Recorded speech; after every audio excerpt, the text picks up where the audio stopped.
What up, and what up? Salute to my brothers. Absolutely. Gunner, what up? Tad, what up? My brother Tad. What we doing, Make OG sure you Wisdom? check out the OG Wisdom podcast. You know what I mean? Being live and raw from a Val Lagoon. Good show, my niggas. I love y'all. Most of our leaders come out of organizations. You have to be a part of an organization to be an effective leader.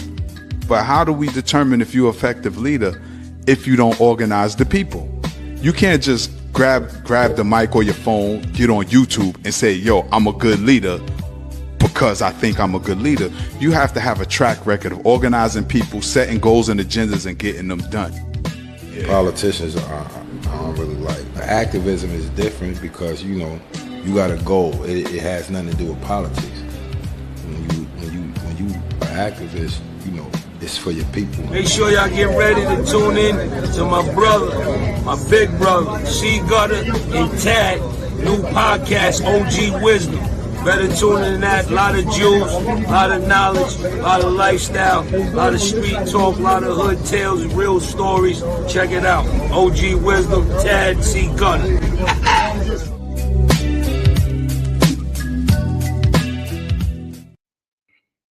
Mic check 1 2 3, family. Mic check 1 2 3.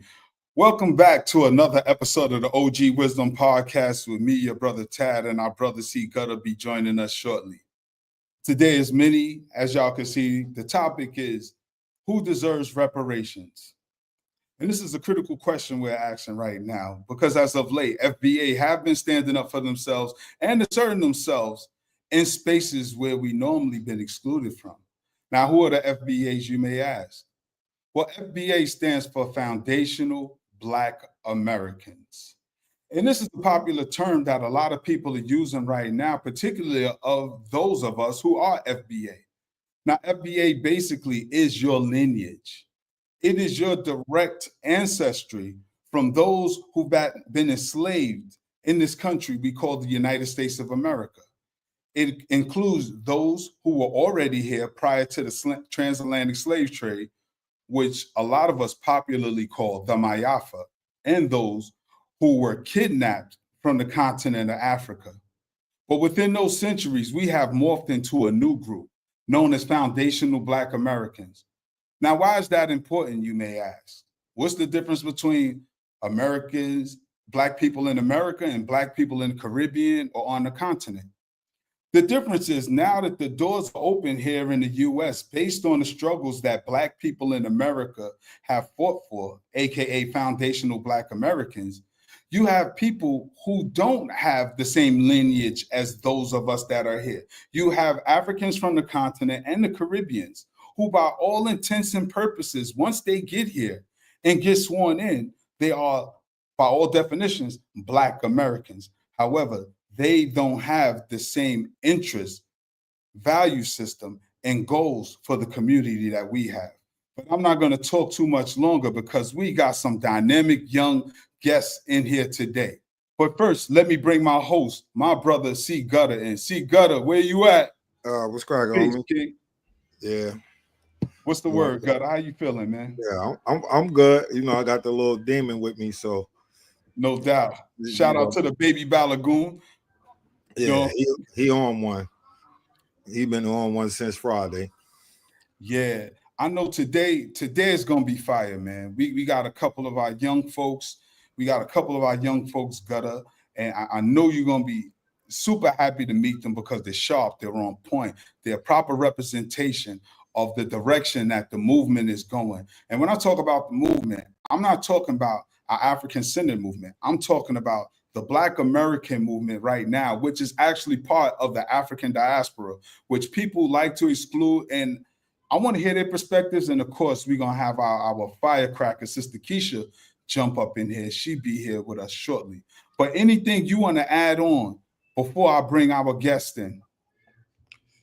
Yeah, people got to understand movements. They interconnect, but one is solely for one purpose. You know what I'm saying? But it interconnects with the other one. But its foundation is in the country which within the struggle. Yes. Understand? It's just like, you know, anybody from the Caribbean, you have to go to France, Spain, England, the Netherlands. You have to go to these places to ask for reparations because these are the places that directly affected the individuals on those islands. Yes.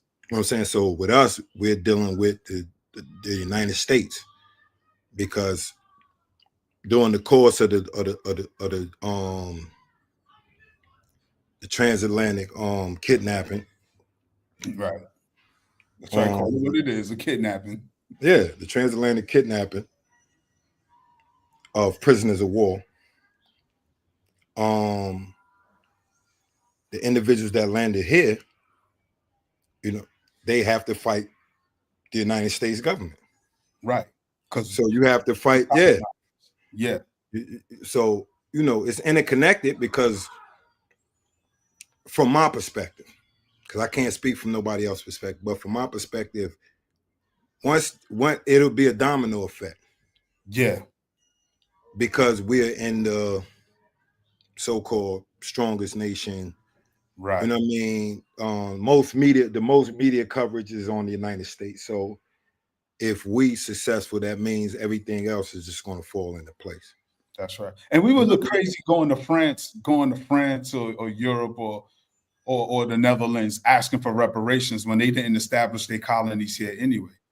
Plus, there was a history prior to the transatlantic of Black people. They did, but ultimately the United States took over. True. Right. You know what I'm saying? Because you had Spain, France, you know what I mean? But the United States, you know, England didn't even take over. It was the United States took over. England was a colony that got kicked out. Spain and France as well. And see, I'm glad you brought that up because that's a good point, because this conversation about foundational Black Americans is multi-layered, and you just showed some of the layers, because Spaniards did have colonies down in the South and Florida and places like that. The French Florida all the way to the West Coast, Louisiana. Yes, actually, Spain had a larger colony in the United States than England did at one time. Okay, but we got our guests pulling up. You got Mexico, right? Half of the United States. Yes, half of the United States. That's what I'm saying. Yeah. See, but all right. I don't want to get too far ahead and exclude our guests. I don't want to be a bad host. Yeah. No, bring them in, because I like the one that you showed me where she was firing everybody up. She's here too. She's here too. Yeah, I was loving that shit. Our young sister Brooke is here. Our brother, our young brother, Divine Prince, is here as well. And we also got our sister Kfigher in the background. Everybody's here. Gutter, they locked and loaded and ready to go. Right, but first, let me introduce everybody to our brother, Divine Prince. Man, what's going on? Can you guys hear me okay? I know sometimes when I come on StreamYard, there's an echo. Is it all right? No, I heard a little. I hear it. All right, hold on. Let me put these headphones in. I think that'll clear it up. Hold on. Yes, sir. I think that'll do it.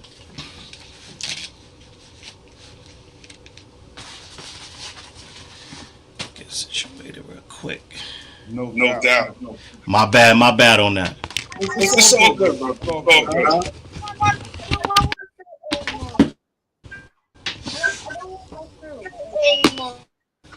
Sister Brooke and Sister Keisha, when y'all ready, I want y'all to give me a thumbs up so I can bring y'all in as well. I said I don't need my fruit. Okay, bring it to me. Okay. I hear the young Balagoon. That's all right. It's a beautiful thing being the grandpa. We can't hear you, Divine. You're muted. Your mic is muted. Let me see. Hold on, I was saying, just drop me back down so I get this fixed up. Give me like 2 minutes, and I'll be right back. Hold on, stay there for 1 second. Okay. 2. Yes, I hear you. All right. Yes, I hear you.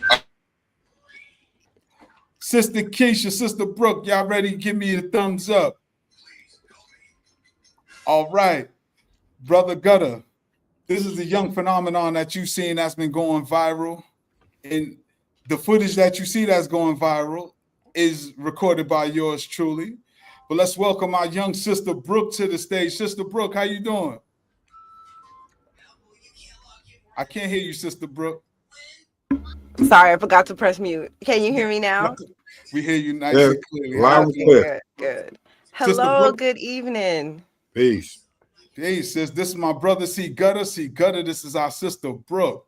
Hello, C Gutter. Nice to meet you. Hello, Brother Tad. Good to see you again, as always. Yes, Sister Brooke. And Yeah, I seen you find them cave roaches up.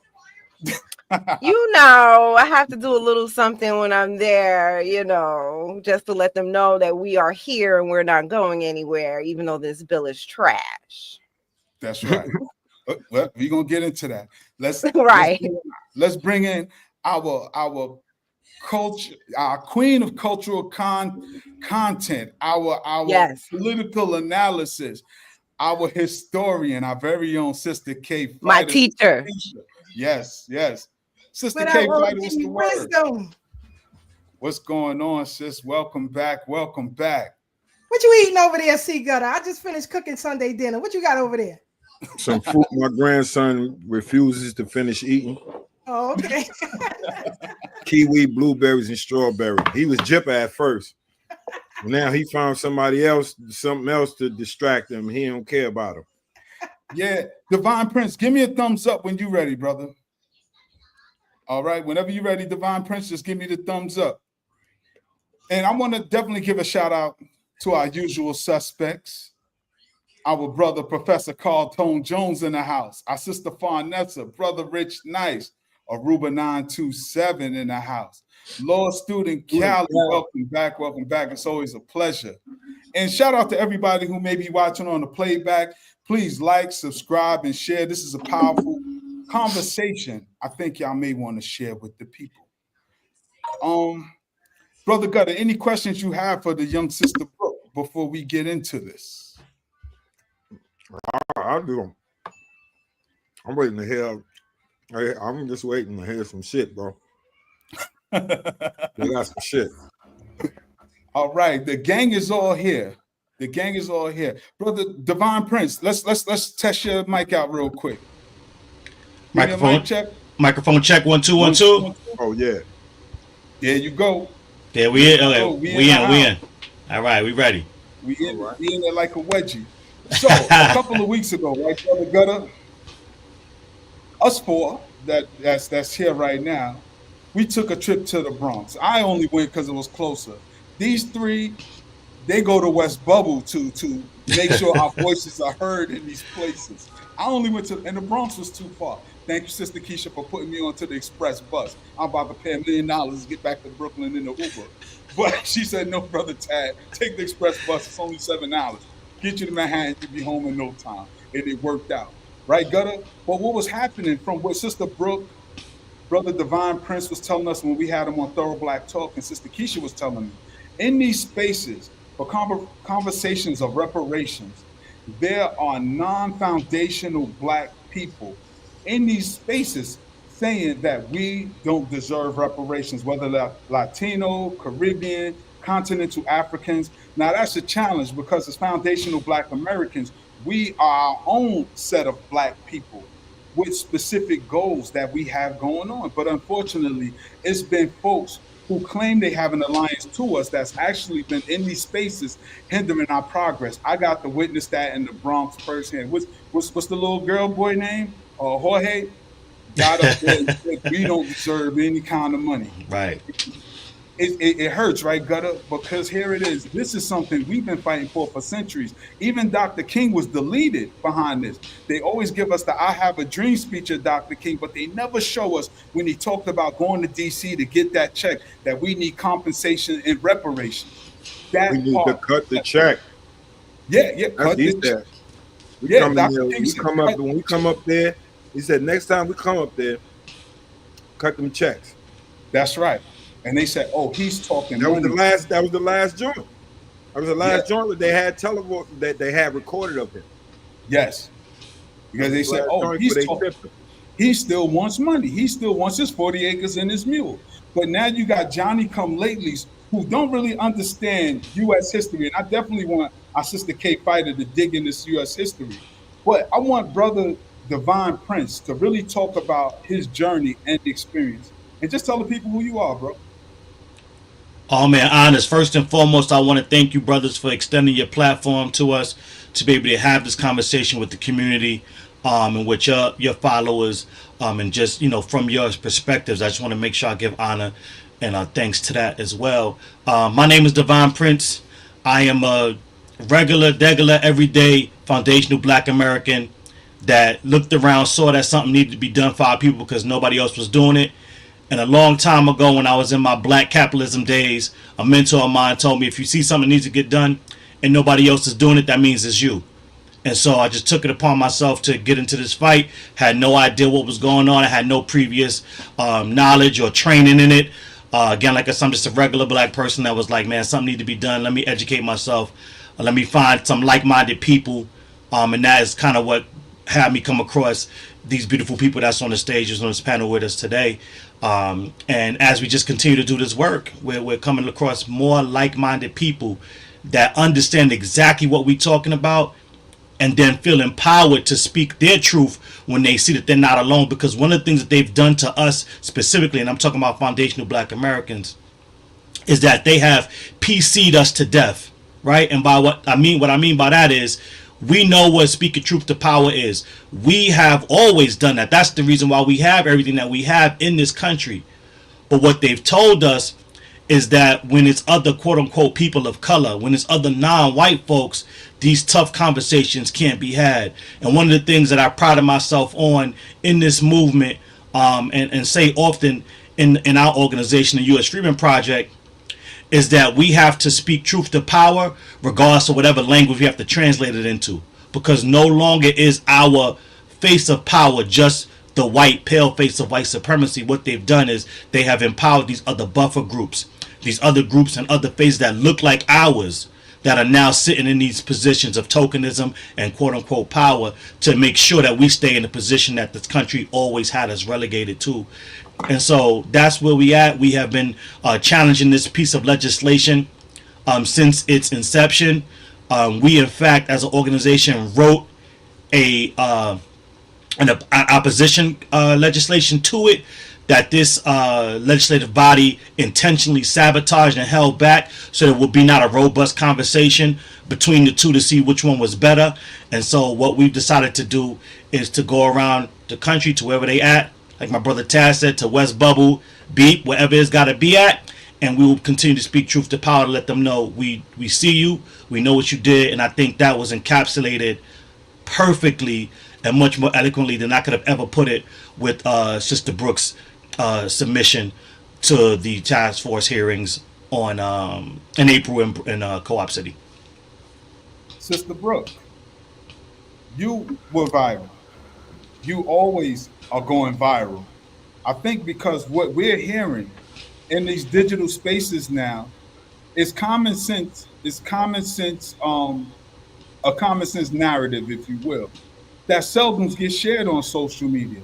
Why do you think FBAs are now picking up steam?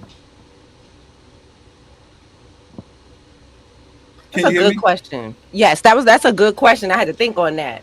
I think it's just so in our face, everything right now. You have to be blind not to see what's going on, especially if you're a foundational Black American.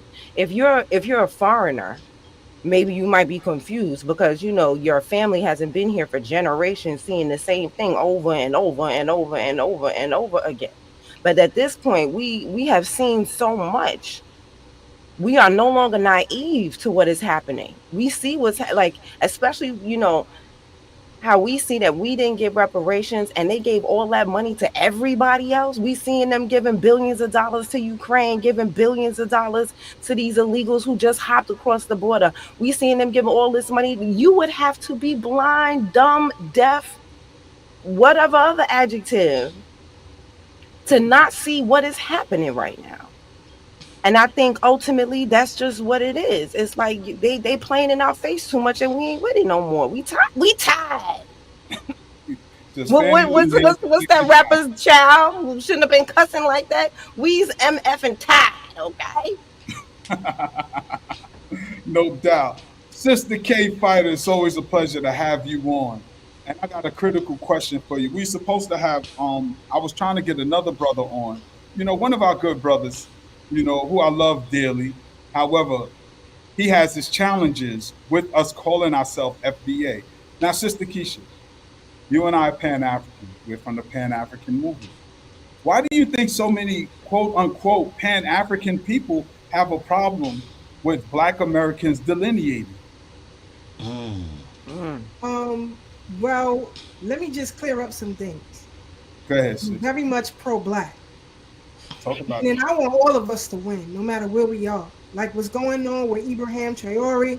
Go ahead, get yours, brother. Do what you need to do for you and yours. That's right. And I would be, contradictory in my approach to this if I was to say, well, I was in support of Mr. Langley in his interruption for the U.S. government on behalf of, elite powers to unalive Mr. Traore or President Traore, right? I would never block anything that they're doing. Now, if I'm a Pan-Africanist, no. Because I said for many years that this is pretty much flawed, right? I am a nationalist and I have a nationalist mindset, but Pan-Africanism has always been flawed. And I'm not saying this. This is what the founders of such has said.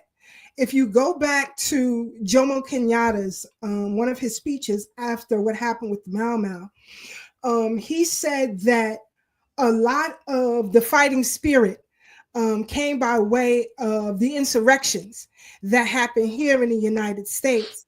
And that he said that it is unjust for African nations not to advocate and support anything that we were doing here. And until we do that, the connections that we all have can be problematic. I'm just giving a brief synopsis of what he said. Who said this? Sister Keisha Jomo said Kenyatta. Jomo Kenyatta. Jomo Kenyatta. No, I ain't say nothing. Who's Jomo Kenyatta? Tell the people. No, because you know why, Sister Keisha? Because these are the conversations I'm having with brothers and sisters. Because you know me, I identify with Pan-Africanism.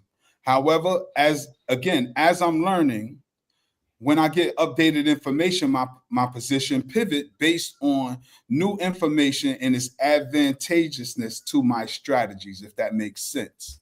Mm-hmm. Because, and I'm gonna give you the mic back, but I'm thinking as a Black man in America, practicing self-determination, Pan-Africanism would include us as well. But you're saying Jomo Kenyatta is saying that we're not getting the support that he feels we need. So continue. Right. He was actually in this interview.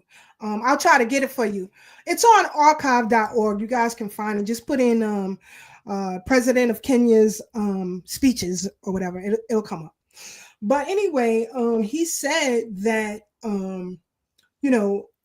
Africa itself has not given the support that it should on behalf of the diaspora. And Jomo Kenyatta, the former president of Kenya, you guys can look up his history at your own leisure. But he said that right after things happened with the Mau Mau. And I'm not going to get into all of that right now, but yes. So anyway, even African leaders, people like Dr. Aaron Connor, the former spokesman for the African Union, said in front of me, and Brother Tad and others, that African nations must make a way for the diaspora, in particular, those of us here. Now, she said a whole bunch of other things, but it was only when she said that particular piece that the people that she came with, not us, but the people she came with, I saw from where I was sitting, we were all on the stage. From where I was sitting, all smiles went to frowns. She specifically said that it's not enough for Africa. She particularly mentioned the nation of Ghana. But it's not enough for them to have repatriation programs, but they have to have cities and communities established so that we can come, right, and bring our resources and then do what we need to do there. But they must set up something, for us. But those smiles went right to frown. So when I got back up, to speak, I said to her, turned to her and the audience, and I said, they are going to come for you. This jig is up here. And I'm telling you, from the people I'm seeing with you, not even a month later, she was removed as spokesman from the AU. So I know that this has been problematic because when you think of the face of Black people in the world, the face of Black people around the world are us, right?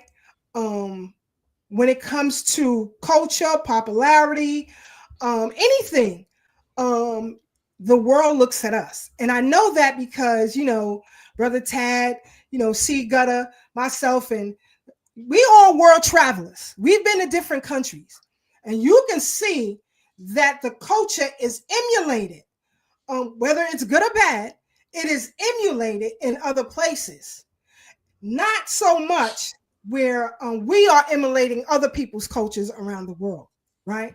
You don't see Black Americans every day walking around with different dashikis and, all kind of stuff. We just don't do that. If it's a particular event or a particular group or something like that, you may see it, but it is not the norm.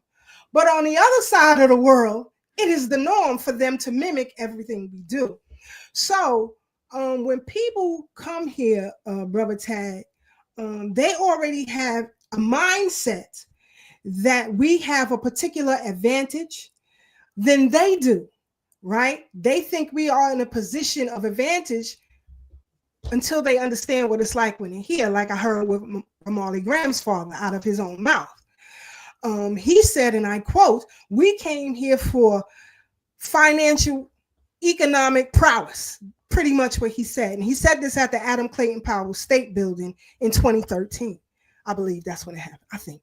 But anyway, he said that it's important now for Jamaican people, because he's talking to his own, that they become more politically astute and more politically aware of what's going on with us here. And I haven't heard anything or anybody say anything after that. Now, the other thing that we have to look at, if in your own time, put up, a bunch of African organizations. You can just Google, give me a list of African organizations, South America organizations, or Caribbean here in the US.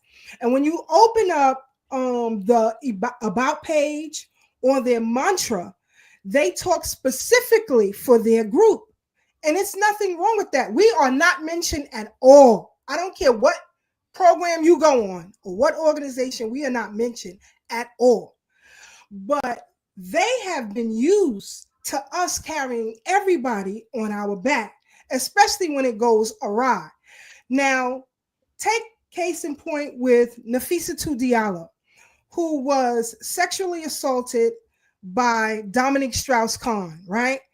It was Black Americans, organizations who got together and started a petition campaign to stop him from leaving the U.S. Sister Keisha, explain to the people who Dominique Strauss-Kahn is and his power in the world, because this is not just a random name you're throwing out there. Yes, at that time, he was the head of the International Monetary Fund. He resides out of the nation of France. And at one point, he was running for president or prime minister, whatever the hell they call themselves over there. But he was running for that at that particular time. He also has a litany of sexual assault cases across the world. And so we, from the direction of 100 Blacks in law enforcement who care, sisters and a few brothers got together, and we were able to garner within 24 hours more than 100,000 signatures, right? My signature, not anyone else's, my signature is on the delivery at the courthouse. And I have a copy of that. And I believe I showed it once before on Thorough Black Talk. But you can't find one African organization who is in support of reparations for Black Americans. You can't find one Caribbean organization who is in full support of reparations for African Americans. So it is unbalanced. It has been for quite some time since its inception. And until things reverse, until it becomes more balanced, no, I want no part of it. Now, Sister Keisha, real quick, I want you to tell what the petition was for, why the petition was necessary. Because again, we're talking about the head of the IMF, the International Monetary, monetary funds, right? Controls the money, just all the money, right? So we're talking about a very powerful dude. And I also want you to talk about what Garvey had to say in alignment with what you're saying about support of Black people in America. And then I want to hear from Brother Divine Prince and Gutter. Now, let me get this straight. You want to know what was on the petition? Why were you petitioning him? Right, because when he was arrested, there was, a show with a perp walk. And anybody who knows anything about being arrested, I'm one of them, and I'm sure you know, and Gutter knows, but they can do a perp walk. They take you from the back of the precinct, bring you around, and in front of the press, put you in the cop car, whatever, drive around the block and bring your ass back, okay? So it's just for the media, right? So they can snap pictures and all that. It's all a show. I'm just telling y'all, this is how I go. They did that, but the district attorney at that time, Cyrus Vance, wanted to let him go because of his political status and international status. He wanted to let him go. However, brothers from the Nation of Islam, in particular 100 Blacks in Law Enforcement Who Care, along with, former Brooklyn prosecutor, Fred, I can't remember his last name, but anyway, he died shortly during his tenure of cancer. But anyway, he was representing Mrs. Diallo. So we got together. Just in Fort Greene alone, we got 30,000 signatures because the day that it was given to us, it happened to be Old Timers Day. And so it was Old Timers Day in Fort Greene. We went there, and then we went to Brownsville. So we got our stuff done.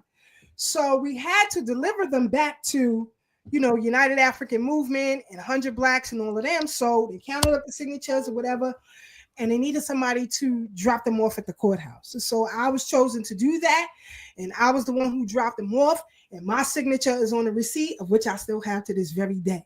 But like I said, there is not one.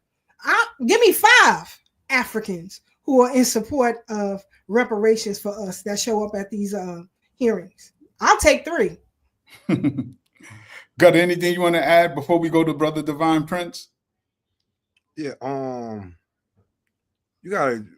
I just look at it like this: all these other communities, most of the motherfuckers that come over here be anti-Black anyway. You know what I'm saying? Because most of them is Europeanized. I mean, hardcore. Yes. You know what I mean? So they don't even like Black people from where they from. So, you know what I'm saying? Oh, they always got something negative to say. You know what I'm saying? This is experience. You know what I mean? Then you got to think about especially the Spanish community. Yes. You know what I'm saying? Dominicans, every feo, which means ugly, I know is a Black nigga. You know what I'm saying? Yeah. It's just they like in their culture is so much, except for the Continentals, it's them. They just want to be white. Right. They just white people with dark skin. Yo, that's a fact. They even showed that. You hit it dead on the head. I saw a documentary where they were showing they were whitewashing their own paintings, making their own politicians lighter than they really are, just through the virtual paintings. Yeah, I mean, you got to think about it. Most of the politicians is dealing with corruption and all that shit, so they dealing with it like it's a pipeline. Europe, you know what I'm saying? Africa to Europe or Africa over here, you know what I'm saying? back to their country, but all their mindset is fucked up. Yeah. You know what I'm saying? For the most part. You have some, you know what I'm saying? You have some that not, but it's few and far between, my nigga. Yeah. Brother Divine Prince, you want to add on the only continental community I'll say that be pro it be Senegalese. Yeah. You know what I mean? Out of all of them that I ever met. Okay. Yeah, like you said, you wanted to what Garvey said. That's what you said, right? That was the second part. I forgot. Yes. Marcus Messiah Garvey, in 1917, in a speech that he gave, or an interview that he entitled "The West Indian is Under the Spell of Rip Van Winkle." In his book, Selected Writings and Speeches of Marcus Messiah Garvey, pages 14 through 16, he said that the Negro in America is the peer of all Negroes. That those of Black people, he was speaking specifically about the Caribbean. So let me just say that. He said that you have to defer to your American brother because they understand race consciousness in a way that the Caribbean could never understand. Because we don't, he was saying about himself and his people that they don't have to deal with white folks the way that we do. Pretty much, this is what he's saying. And he said that in our unique bond with our enslavement and our family structure, that we were so progressive. He said that he saw businesses all over the place. He named realtor companies, you know, people in commercial industry, all kinds of industry. And he said that the Caribbean at that time had 78 years of emancipation, and you still had not caught up to your American brother, who was facing extreme racism. This is what he said. He said he witnessed it in New York, in Pittsburgh, in Philadelphia, in Chicago, in Boston, so all of these places. So, you know, I think that's one of the reasons why a lot of people, and particularly in Jamaica, despise Garvey. They don't show him the kind of love that we show here. I'm gonna tell you that, especially the oldest, they really don't. You may have the conscious class of Jamaicans who appreciated Garvey, but the majority do not. And I feel it's because he was so in awe of us here in America. He said to his people in that interview, he said, "Where is your Fred Douglass? Where is your Booker T. Washington? 78 years you haven't produced neither." So he had to come to meet with Booker T. Washington and others because he wanted to figure out how he can bring that knowledge back home. But he ended up staying here. You read throughout the book, he ended up staying here, and the UNIA flourished here in the U.S. Brother Divine Prince, what do you want to add to that? Oh man, it's so much to add. They were dropping some heat, dropping some gems as usual. But I did want to ask a question before I go in.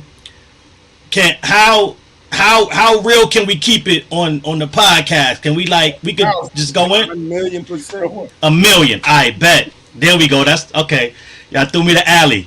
So one thing I wanted to do was, Sister Brooke gave a list, right, on what you would have to be to not see what's going on. And this is not to slight the sister, but she left one, and I think the most important attribute off of that list. In addition to being blind, deaf, dumb, and just oblivious, the last one is, for you to ignore all that's going on, you would have to be a part of the system. Mm-hmm. And so what we're seeing is that these people are playing dumb, playing deaf, playing blind, because they are a part of the system that is designed to keep us in the position that we're in. And so this is what we're coming across, and it's not just the white faces, like we've said, it's these melanated faces. And some of the things that I want to jump on piggyback on what Sister Keisha has said is that she brought up what happened with Mau Mau. So there's a great book that you guys, and some of you probably already read it, but just for the group, for the listeners, anybody that's watching this on the replay or live, a great book is called Mau Mau in Harlem. And in that book, to kind of talk about and encapsulate what we're talking about here and what the essence of what we're discussing, is that in that book, I forget the page off the top of my head, but in that book, it talks about the diplomats of the time from Mau Mau in Harlem petitioning our administration here in the U.S.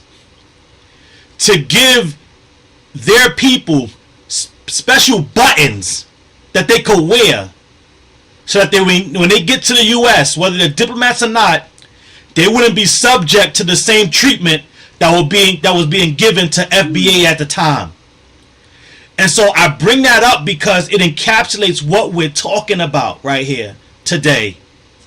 There is this blackness, so to speak, that we as foundational Black Americans have been socialized to extend to the Afro groups around the world. But when we start to drill down on the nuances and what actually has happened to us here and what happens to them when they get here, it is not the same. And it's never been the same. In fact, we have Malcolm X discussing it and pointing it out in his, he was in a debate with the Afro-Latino on live TV, and he was talking about the Afro-Latino gentleman, I forget his name, was trying to explain to Malcolm X that we get the same treatment, we meaning him and his Afro-Latinos, as the so-called Negro here in America. And Malcolm X had to correct him and said, hey, that's just not true. Even though you guys are standing side by side and protesting with us, if you start to speak Spanish, you get different treatment. He said, in fact, if you are black and tie your head up with a turban, you will be immune to the Jim Crowisms and the racism that the Negro is subjected to. We then hear our brother Muhammad Ali talk about how he was trying to eat at a particular business in Louisville. This is after he won the gold medal in the Olympics. And he tells of how they were allowed to go and eat in this diner. And he said they were so black, they were blue. And these Africans were able to eat in this diner. And when he went in, he said they told him, we don't serve Negroes. And he said, good, I don't want to eat a Negro, I just want a hamburger.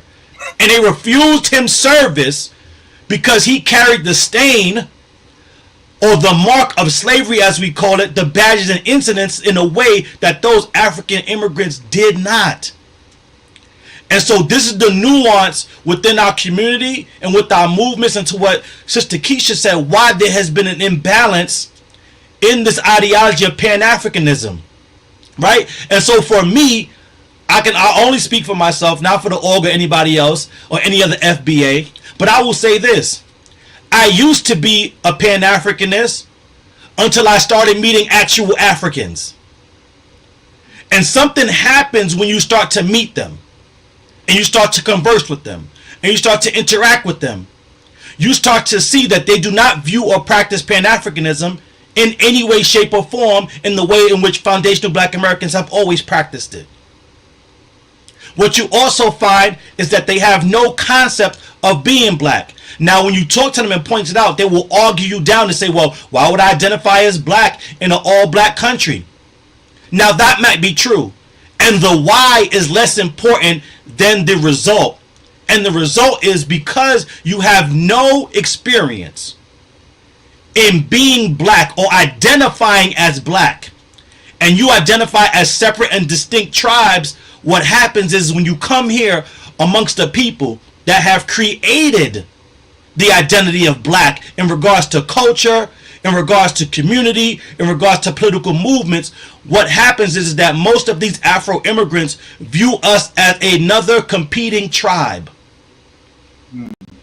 And so there is no unity that can be had without a true truth and reconciliation between the diaspora first, before we just kind of push people together based on melanin. Because again, regardless of the why, They have never identified or united just based on being black or having melanin. It's a foreign concept to them that we push on them. And so the reason why I asked how real can we get, and I'll start to wrap up here, is because I gotta bring up Garvey, not give pushback to my sister Keisha, but I also have to just point out that though he pointed that out about his people, we also have to acknowledge the critiques of Garvey himself.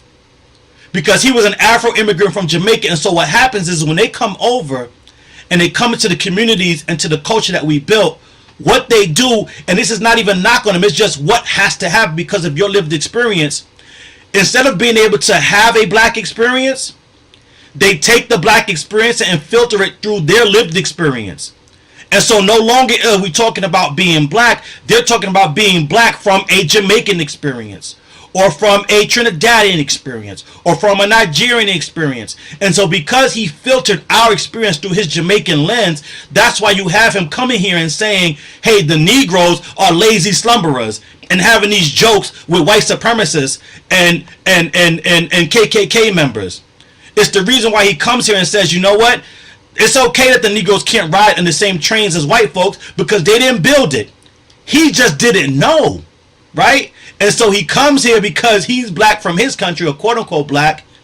He starts to push that idea onto us because in his country, for a long time, and I believe he even has some Irish descent in his family, you have this situation where the Irish immigrants there to Jamaica are part of their families. They have some cultural ties. We have the Irish mosque and things that are that have become a part of Jamaican culture.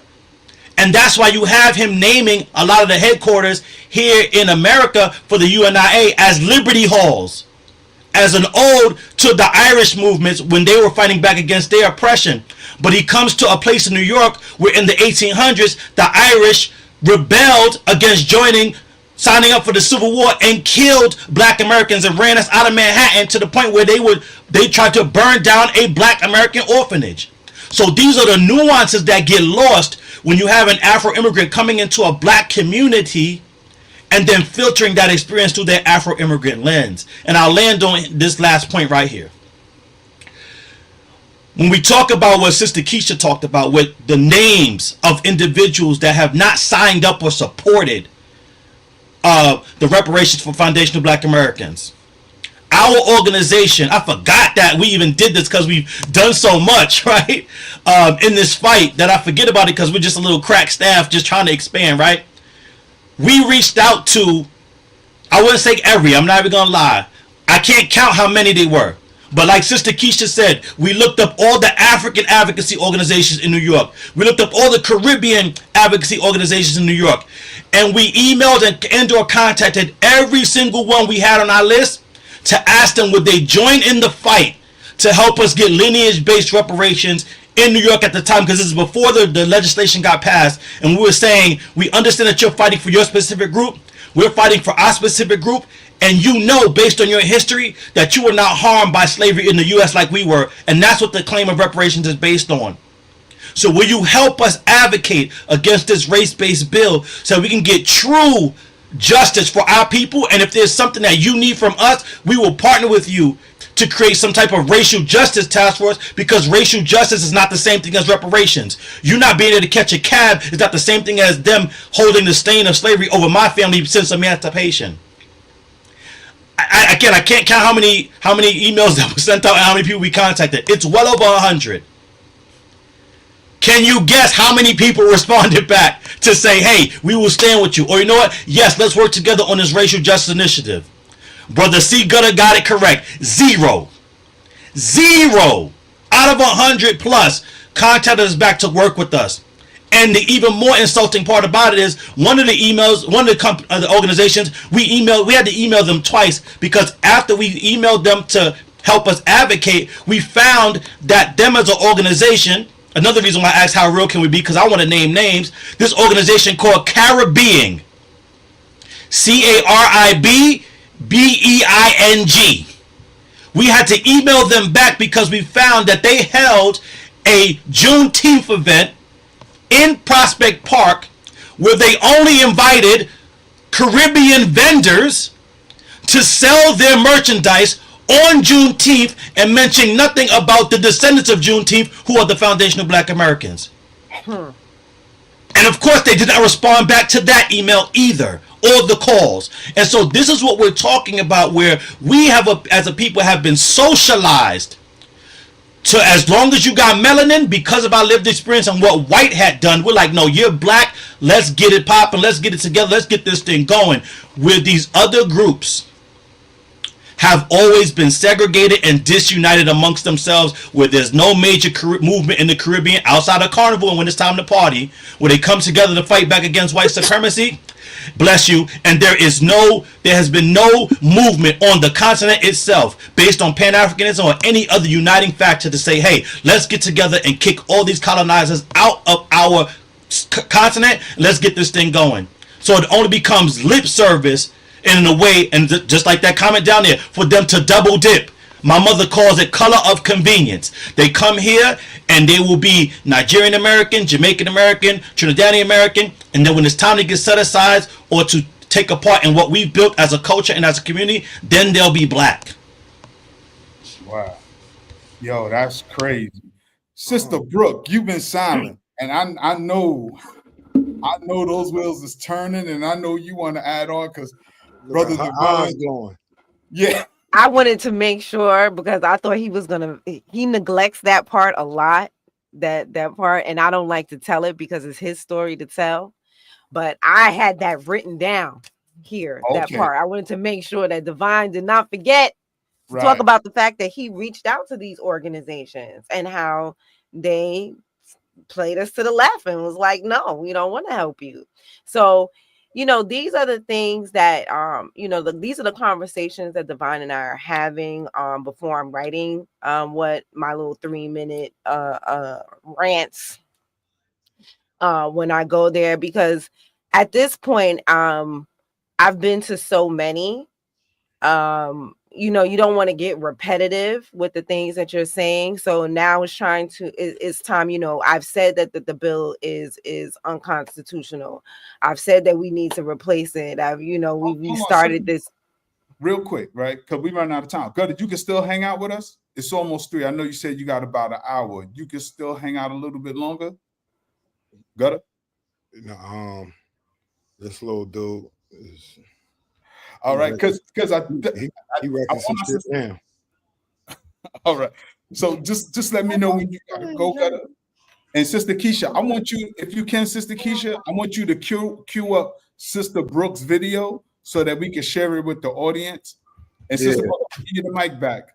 But I want you to talk about the bill, because I think, real quick, I'm giving you the mic back, what we're talking about goes over a lot of people's head, even my Pan-African brothers and sisters who I love dearly, but I keep telling them, y'all are missing the point. There's real things going on. There's legislation. These conversations are being held about us, but without us. And we're thankful for y'all 3 being in these spaces, really speaking for us, because as y'all laid out, there's people who look like us, who are speaking for us, but they're not of us. And this is very, very important. So I want you to talk about the bill, sis, and then I want you to talk about the resistance. And before she go on, I just wanted to say when she first said that, my first thought was Asians. So, go ahead. Asians, right? Yeah. Asians? That was my first thought. Yeah. Asians or agents? Agents. Oh, yeah. Agents. AGENTS. Yes, sir. That was my first. We definitely have plenty of those. Blanket. Shout out to Little Balagoon. So yes, the bill is unconstitutional because it's a race-based bill, and as we have seen with the repeal of affirmative action and DEI, you can race-based legislation is unconstitutional, and it will be challenged. This bill in particular has Ed Bloom. Did I get the name right, Divine? Ed Bloom specifically said that he is ready, waiting, and chomping at the bit to challenge this bill because it is already unconstitutional. The only way, and this is something that people who are not foundational Black Americans do not understand, because they do not have the history of fighting for what we're fighting for in this country. We have tried 6 ways to Sunday.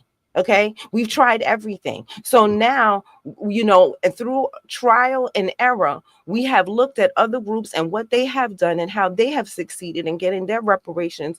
And now we are moving towards that. And in that way, it was done with a federally recognized group.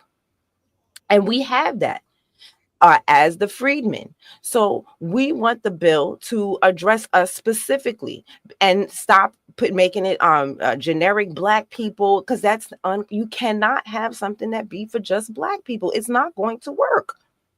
And so this is something that maybe before affirmative action, maybe before DEI, you could say that they don't understand that. But these are lawmakers by occupation. They should know by now, with, like I said, with the repeal of affirmative action and DEI, that this is unconstitutional. So what we're saying is not foreign. So for them to continue with this bill, knowing that it's unconstitutional, this is another question that I would like Divine to speak on, because this is his story to tell and not mine.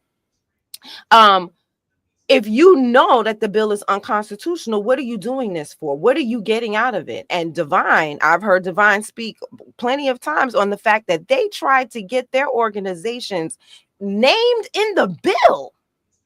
And Divine had to fight against that. Can you talk about that, please? I'm sorry to take over your show a little bit, but I would like him to speak on that. It's all right. Yeah, brother. Divine, speak on it. Man, no doubt.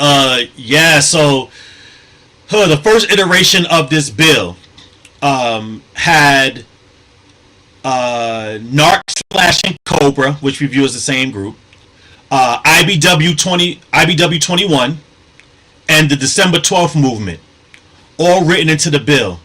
It was a task force calling for 11 commissioners or task force members. And the way the bill was written was it had given those 3 organizations, again, NARC / Cobra, IBW 21, and the December 12th movement, it would have given each of those 3 organizations 2 appointments automatically. So count them all up, that's 6 out of 11. What that does is that as long as all 6 of those are on the same page, which they would be able to unilaterally make any decision, because 6 is more than the 5 remaining members. So it was essentially a Pan-African task force that they claimed was about the community. What's most alarming and heinous and egregious about that is that one of their foundations, not of all Pan-Africans, but these 3 organizations specifically, are 2 things that I find most egregious. One is that they believe reparations is, well, they call it repatriation because they believe it will be going back. You can call it patriation, you can just call it moving to Africa, whatever you decide. But they believe that's a foundation of reparations, that you should be able to repatriate. The bigger and more, I think, egregious issue is that what they also believe is that reparations, any direct cash payments for reparations, should not go directly to the people or to the harmed group. It should go to a fund that they oversee and that they will be able to dispense and disperse at their will and at their and based on what they believe is the right thing to give it for. So it would essentially make them perpetual gatekeepers. And so we saw, right, we saw this and we was like, oh nah, we got to get this, knocked out. This is how I met some of the people in this space. Again, we just saw it needed to get done. We had no experience about it. We was like, listen, let's get the people, let's inform the people, because if we can inform some people, I'm pretty sure there's gonna be some folks that believe and think exactly like we think, that this is just bullshit. Excuse my language.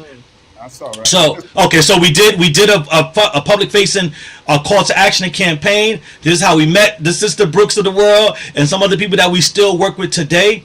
We got together. We started reaching out at that time. On the Senate side, it was carried by Jabari Bridgeport. Again, just being totally transparent and open. He's a LGBT socialist, and I'll come back to him why I'm mentioning that. And then on the On the assembly side, it was being carried by a Haitian American assemblywoman, Michaela Salages. So what we see is that at both places, the reason why I brought up what Jabari Brisport's ideologies and dual allegiance are is because what we're finding is not just with the Caribbeans and the continental Africans, but what we're finding is that there are individuals that may be foundational Black American that have dual or multiple allegiances that then have no allegiance to us as a community. So he'll fight specifically for his LGBT community. He'll fight specifically for his Democrat socialist counterparts. But when it comes to fighting specifically for us, all these excuses and undermining tactics come out. And so we were able to contact the people, get the people behind us, let them know, hey, we need to start not attacking, we need to start addressing these politicians. Let your specific politicians know, let the heads of these caucuses know that we're not having it.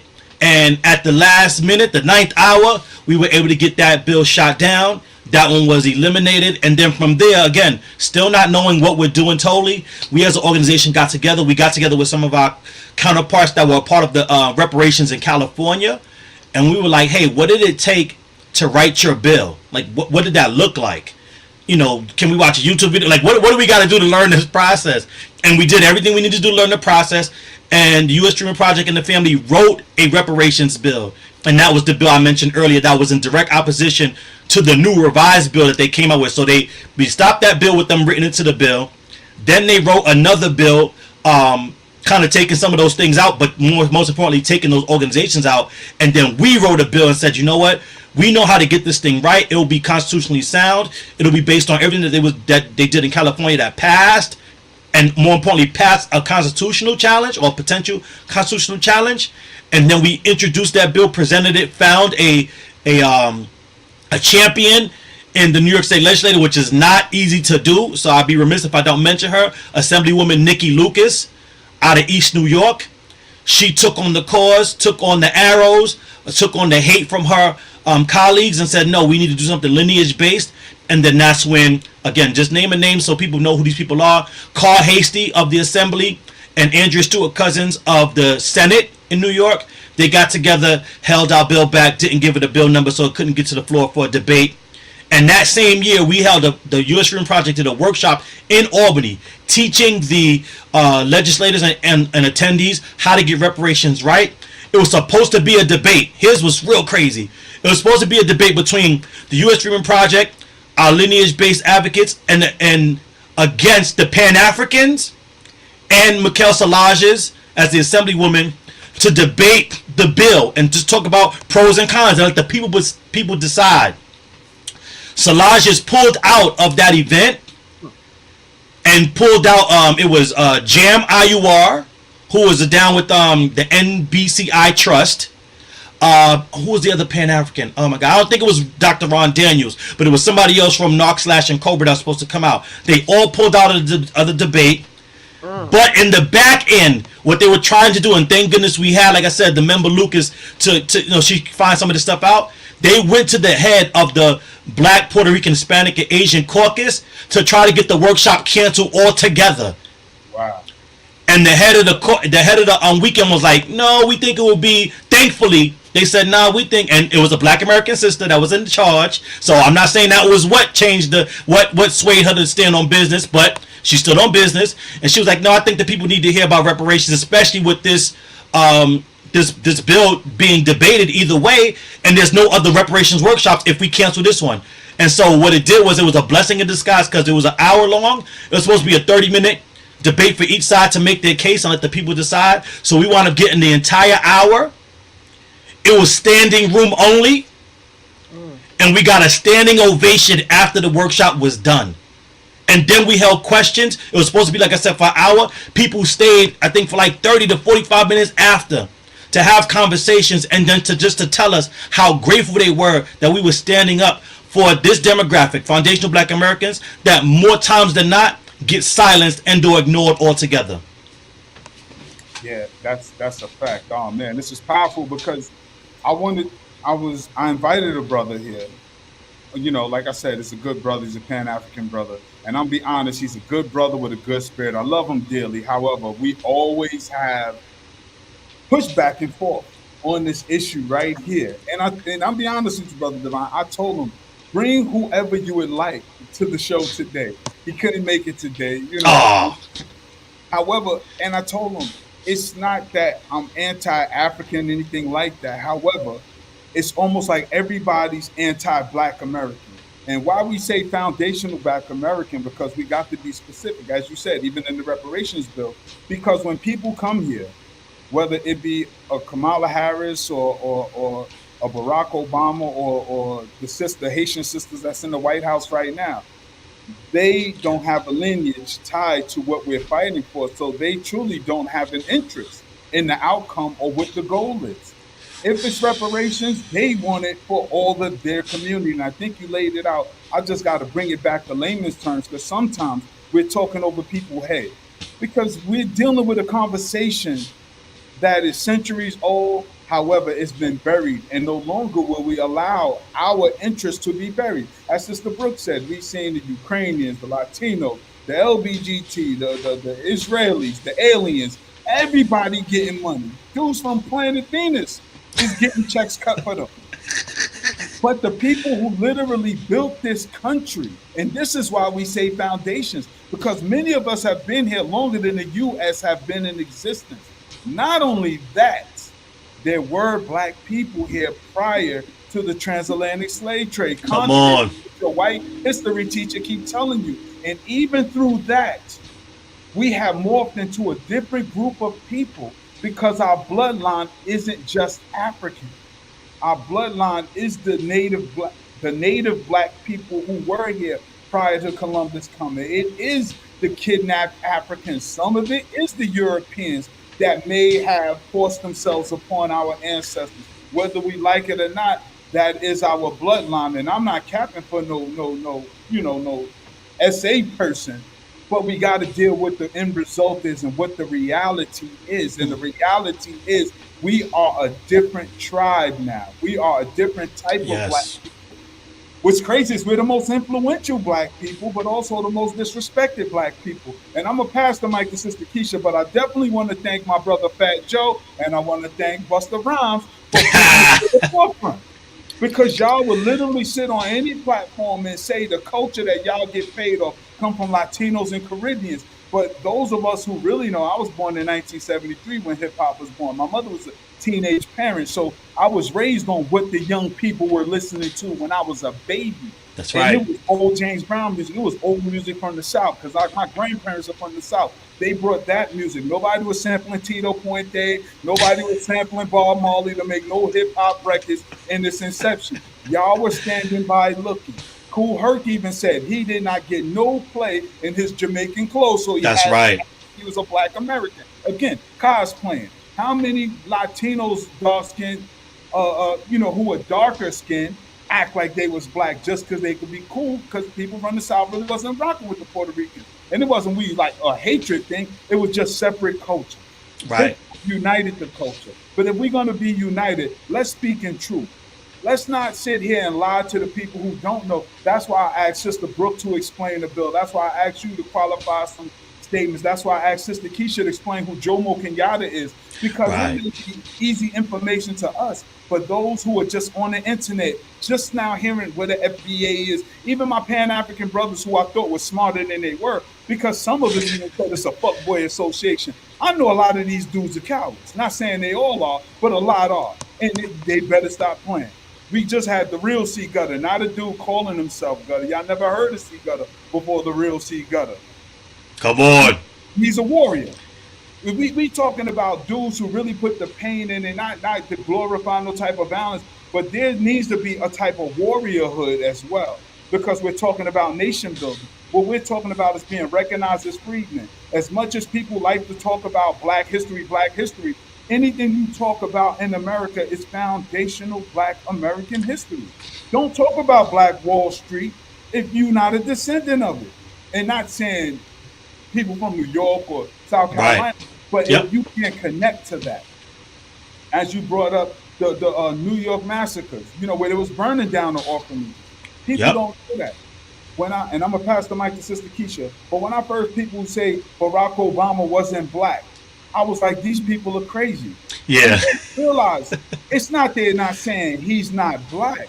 They're saying his family didn't have the experience. His mother's white, so of course her family wasn't enslaved. His father was black, but he was Kenyan, so he wasn't enslaved on this soil. So guess what? Obama don't have a vested interest in what it is that we are fighting for. Kamala Harris, I identify as the Indian because she identifies as the Indian. Red dot on her forehead from her mama to her grandmama. They red dots, but now they want to throw that Jamaican part in there. Cool. But which of her family was enslaved on this soil? Dr. King talked about getting Zero. So again, I didn't even know about the Caribbean people doing the Juneteenth. Again, Kash, and I'm getting tired of it. And it's not that I don't love these people, because these are my people. This is my family. But you know what? Just like my cousins, we got the same grandma, but your mama did this in her house and my mama did that in our house. We are not the same no more. Family values got split down the family tree. Because we listening to what grandma told us over here, but y'all listening to your crackhead mama over here. So now, we connected, but now we're drifting apart because our value systems is the same. And I see that within the quote-unquote black community, Pan-African community, African community, and I want our folks to get it. It ain't that we not rocking like with y'all like that, but we see the underhand pitching y'all doing in these spaces. Y'all showing up as us, like, I'm part of the family, but then you stealing plates out the back door, giving it to other folks. I got a brother Divine, I got to lay it in layman's term. So the hood. I got you. But we're constantly getting taken from, and nobody's giving back.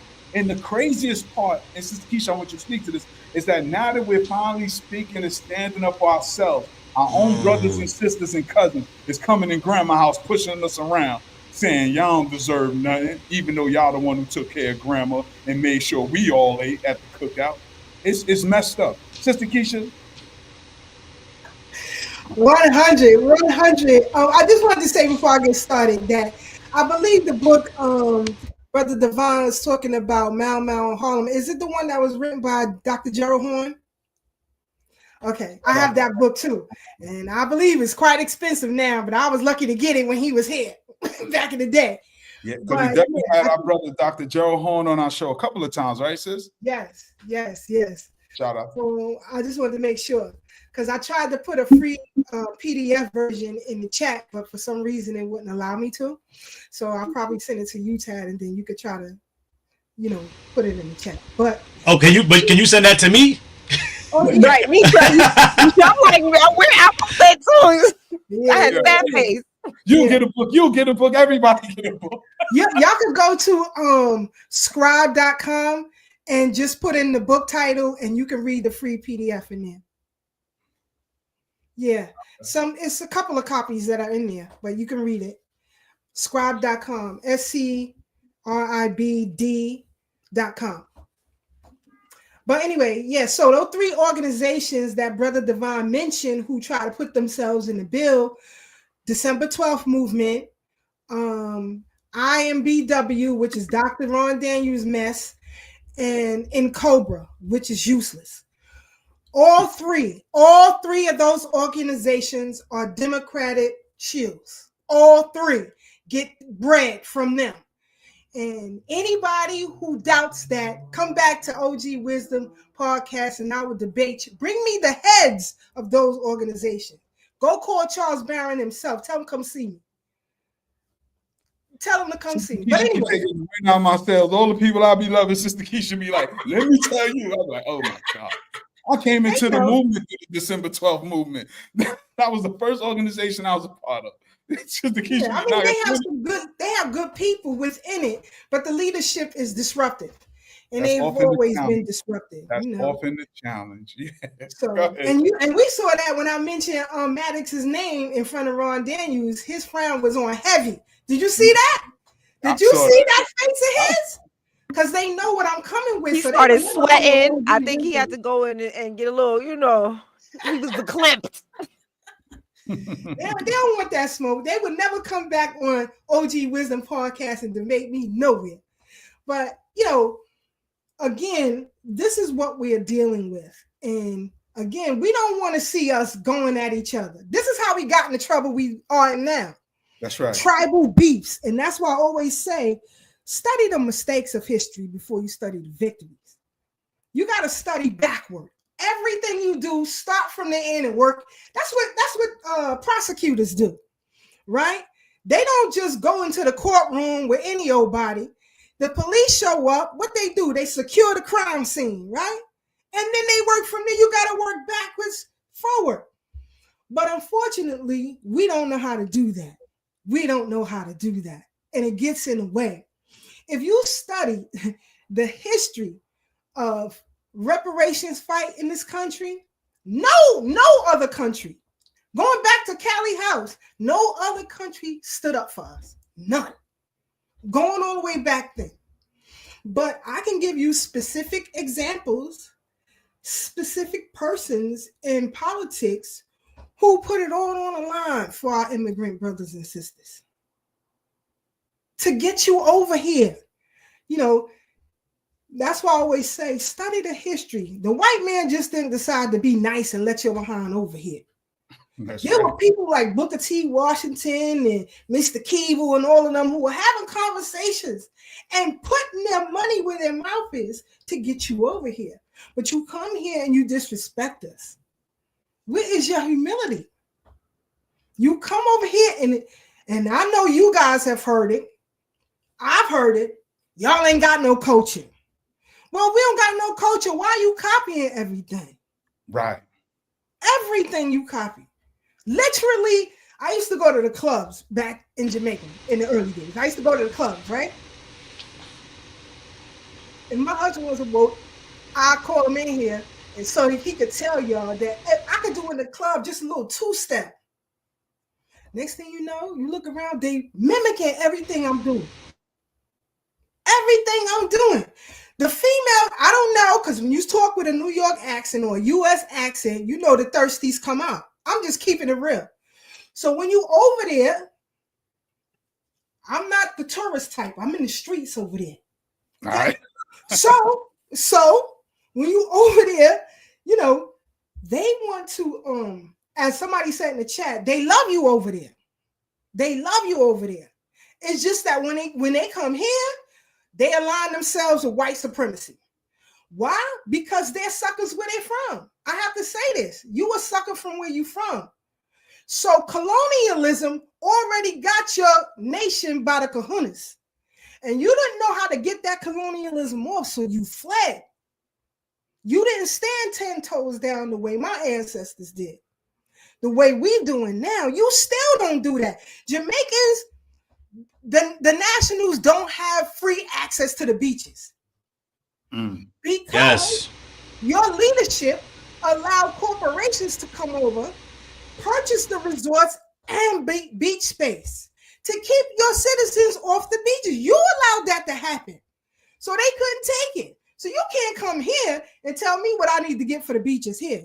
Because you ain't getting nothing over there, son. You didn't do that. So let's just keep it a buck. Do not come at us crazy. Don't get in our way. Either you are ally or you are adversary. And I'm seeing a whole lot of adversaries. And I don't care how long we used to rock. For me, it's about my family and their lineage. I can show proof that my ancestors fought in the Civil War for your freedom. For the country you came to, my ancestors did that. Where yours at?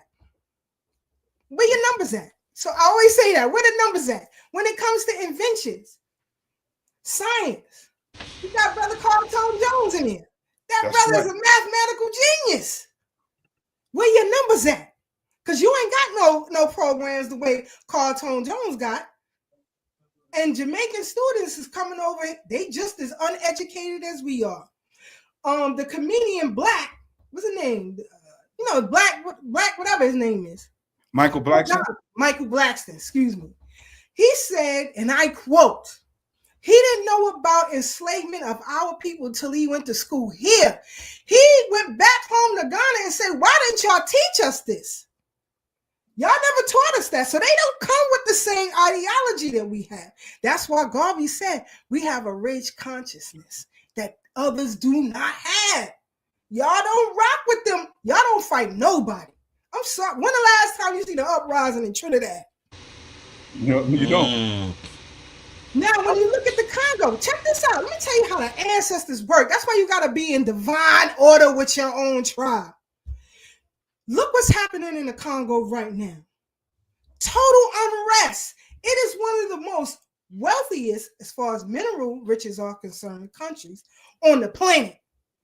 But all of their natural resources are being siphoned out, and the people are in disarray. You wonder why that is? Now look at Nigeria. Same goddamn thing. The three countries that got the most problems in Africa are the three countries that helped enslave us. Okay? Our ancestors is calling us right now. They saying back away from this nonsense. We migrated ourselves 10,000 years ago away from the nonsense. And y'all trying to reclaim it? Y'all better get them divine order with your ancestors. That's why we say study your own family lineage. Yes, I love Dr. Clark and Dr. Ben, Dr. Ivor Van Sertima, but their particular studies and their particular disciplines were of the greater Africa diaspora. And because during the 70s and the 80s and our whole Black to Africa and Black Power and all that stuff, we deviated. We went straight to Africa.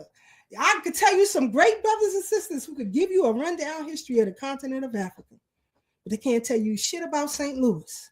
They can't tell you nothing about Mississippi. They ain't never been to Tennessee a day of their life. They don't even know the damn cities and states they live in their history. You see what I'm saying? So we got sidetracked and we deviated. But it's a new day. Our ancestors is waking us the hell up. All of us. And they're telling us either you on code or you not. This don't got nothing to do with media personalities or internet personalities. This don't got nothing to do with that. Because I know a lot of people like to throw that on, you know.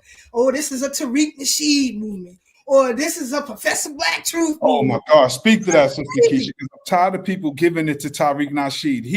He's not our leader, like Dr. Umar is not the leader of the Pan-African movement. Talk about it. Oh, and Brother Divine, you got a fan on? Because when I unmute you, I hear sounds like a fan. Can you hear? Or it's just me that hear when I unmute? I think maybe his mic might be a little too loud. Maybe turn it down just a tidbit. You hear, Sister Brooke? Sounds like yeah. Yeah, that's what I was saying. I think your mic might be just a touch too loud. Maybe that's what it is. Okay. Do I have to adjust that, or can he adjust that? I gotta adjust it? Yeah. Just turn your mic down a little bit. Okay. Because we can hear you good. Okay, cool. But Sister Keisha, I'm glad you touched on that stuff, because I think this is real important that a lot of people understand this part, because they think we're anti-them. And the crazy thing is projection, because now that we're standing up for ourselves, people think we are anti-them. Now, we both are a part of that United African movement. I was a member of the African Village. These are African-centered spaces. This is African-centered thoughts. So people can't say we anti-African, but unfortunately, when we're pro-us, it becomes a problem and a challenge. And I'm trying to tell people, you on the wrong side of history, bro. We hear that Africa stuff. I done been to Africa 4 times, had a school out there, and I don't talk about the challenges I face because I don't want people to get discouraged from visiting Africa, because I encourage people to go to Africa. However, plant your flag where you are. I said this before, you know, years ago, not years ago, a couple of months ago, I put my paternal bloodline, my father's father, all the way up. First of all, to dispel the myth that Black men don't take care of their children in our home. I showed a direct paternal bloodline, not even my mother's side, but my father's bloodline. And I said, almost 200 years of history, not one of them been to Africa but me. So how am I more African than I am American? Please help me out. The graves that I visited is here in South Carolina at that, Sister Keisha. My father's father, William Bookman, he is buried in Little Mount, South Carolina. My mother's father is buried in Charleston, South Carolina. Both of them are buried in segregated cemeteries. How about that? Because we act like segregation was ancient, like the civil rights movement was ancient. My mother was bused to a school in New York because she went to segregated schools here. Like, I don't think people really understand the history of where we are, what we're dealing with, and why we're fighting for what we're fighting for, the way we're fighting. That's why I'm so thankful for the young brother Divine Prince and the young sister Brooke, because this is the voice of the future. It's crazy, Sister Keisha, now that we're elders, because I'm quite sure you could remember when you was a peewee in the movement and you around all the elders. Just I remember when I sat around Dr. Khaled, because he's the one who took me to the December 12th movement. We were somewhere in Harlem having dinner, and I'm listening to his conversation with all the elders, and I didn't know what the hell they was talking about because my knowledge and my database wasn't up there yet. And I was saying, damn, I can't wait till I learn as much as them so I could join the conversation. So all I could do was sit back and listen. That's how I learned so much. But it's so funny that people this day and age, our age, Sister Keisha, and older, still aren't receptive to new information now that we're making new discoveries. And this platform that we're on in terms of reparation isn't nothing new. This is something that white men told us to forget, so the Negroes done forgot it. Even the back to Africa Negroes. Oh, they ain't gonna give us no 40 acres and no mule. They still got to do the studies. They still got to do the study what? You want to know what's going on with me? Ask me about me. And again, we are not Tariq Nasheed's children. He says something that's in alignment with our position and our reality. It's lineage based. And this is no knock to Tariq. This is no shot to him because he brings a lot of valuable information, but we are not his minions. We don't have to sign no membership form. We don't have to pay no dues. All he's saying is follow your bloodline. What's wrong with that? Me and Sister Kish have been saying that for decades now. We've been doing this stuff for over 10 years easy. And we've always encouraged people, don't just join the group. Because you leave it to other people, right, Divine, Sister Brooke? You leave it to other people. They'll have you a Hebrew. They'll have you a lost tribe of Sabaz. They'll have you as a Moor. They'll have you as a dirty Moor, a temple Moor, a Sunni Muslim, an Orthodox Muslim. They'll have you from the Plan of Risk. They'll have you worshiping the head of lettuce like Rerun. But the fact of the matter is, who is your family? Who did grandma say her grandma was? Who are these? That's who you follow. My grandmother always said, who said I'm black?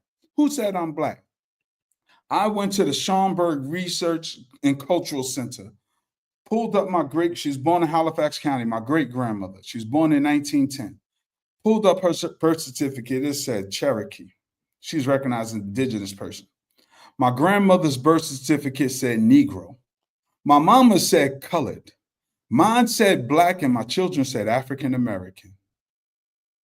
They pulling a hootie hoo. They dictating who we are. So finally, black people are standing up, practicing self-determination. No longer we going to accept the labels y'all put on us. We're going to tell y'all who we are based on evidence, oral tradition, and family bloodline. Because if you don't know who your grandmama is, you got a problem. But you're blessed if you know who your grandmama's grandmama is. And she knew who she was, and she could tell you, we need to stop the foolishness. So to my Pan-African brothers and sisters, if Tariq Nasheed is my leader, Umar Johnson, a.k.a. Dr. Sukiana, is yours. Sister Keisha, take the mic.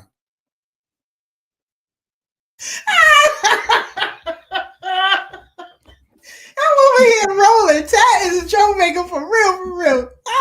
I'm tired of these Negroes. I'm tired. It's true, brother. It's true. People will tell me my family ain't my family. You not an FBA. You a Tariq Nasheed. I say Negro. I could tell you who my grandfather's grandfather is.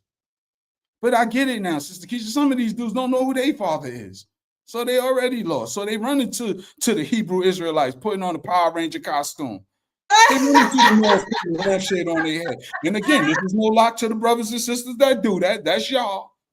But use what your mom and your daddy is. If that ain't them, then, you know. That is crazy, but he's right. He's right and exact. You know, we have to cut out the nonsense. I know. Let me tell you a story, and Brother Tag can attest to it, right?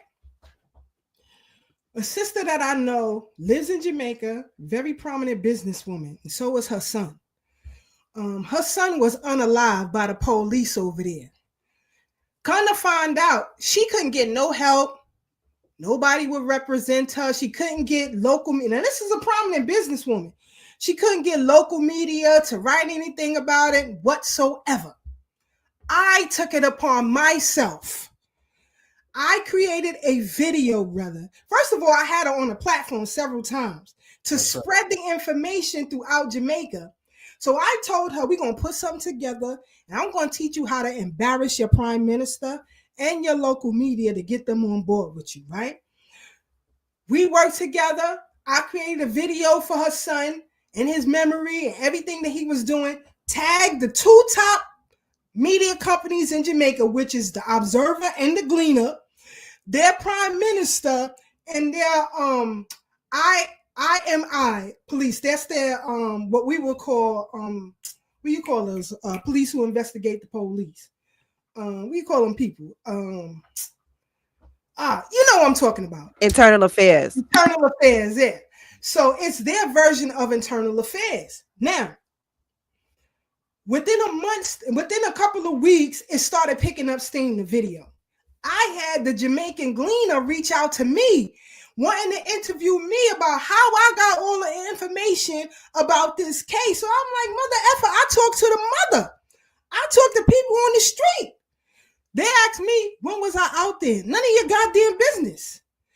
I'm telling you that I got all of these interviews. Anyway, long story short, after the video was created, their internal affairs started investigating the police. Now the prime minister is involved. She came back on our show and said, thank you so much for what y'all did for me and my family. Now ask me if I could find one goddamn Jamaican who's going to be up there at the next hearing in Old Westbury. Will you speak on behalf of Black Americans? I'm still waiting. This is what I'm saying. It's flawed. It's flawed. Tell me what organization of any other diasporan has put it on the line for Black folks here. Show me where. That's all. I just want the evidence. If I'm wrong, I don't say I'm wrong. I don't got no, listen, I'm a researcher. If I'm wrong, I'm wrong. But we have to stop that. And it's because that we decided it must be lineage based. That's where all the pushback comes from. Now Ron Daniels is mad because he can't get no bread. You know what I mean? For his group that he been hustling people going back and forward to all of these continental countries so he can get bread. December 12th, they want more money because that $7 million that Bloomberg gave out when he wanted to have a third term has run out. Okay? In Cobra, the same thing. And next time you see Pan-Africa, Brother Tad, you ask her. We was at the premiere of that movie, Judas and the Black Messiah. A brother here who we both know premiered the film here. Afterwards, they had a panel discussion. I was asked to be on a panel. I didn't put myself on a panel. They asked me. I'm on the panel, and somebody from the two people, ask Sister Veronica, she was there. Two people on the panel from D12. They both started talking about programs. Programs for reparations. So I asked Pam, I said, I don't want to hear SHIT about a program. Shut the F up about a program. Who said that you could speak for my family? So then the two brothers, they got in a little tizzy. And I'm like, first of all, we're going to keep it calm down. Because I will make sure before I leave here that y'all don't. All right. Right? So let's not play this game. Let's bring it down. You cannot speak for me and mine. Who says I don't need to be educated? I don't need no loan. I don't want no loans. Give me my money. We had enough loans. So on and so forth. So we went on with the panel discussion. And I pretty much shut it down. And they had nothing else to say. Then I went to a hearing, another talk that they had at Breuck TV, downtown Brooklyn. It's on YouTube. I recorded it. All of these groups got up there and started. You had NAACP, in Cobra, people from D12, all these people talking all of this nonsense about what reparations should be.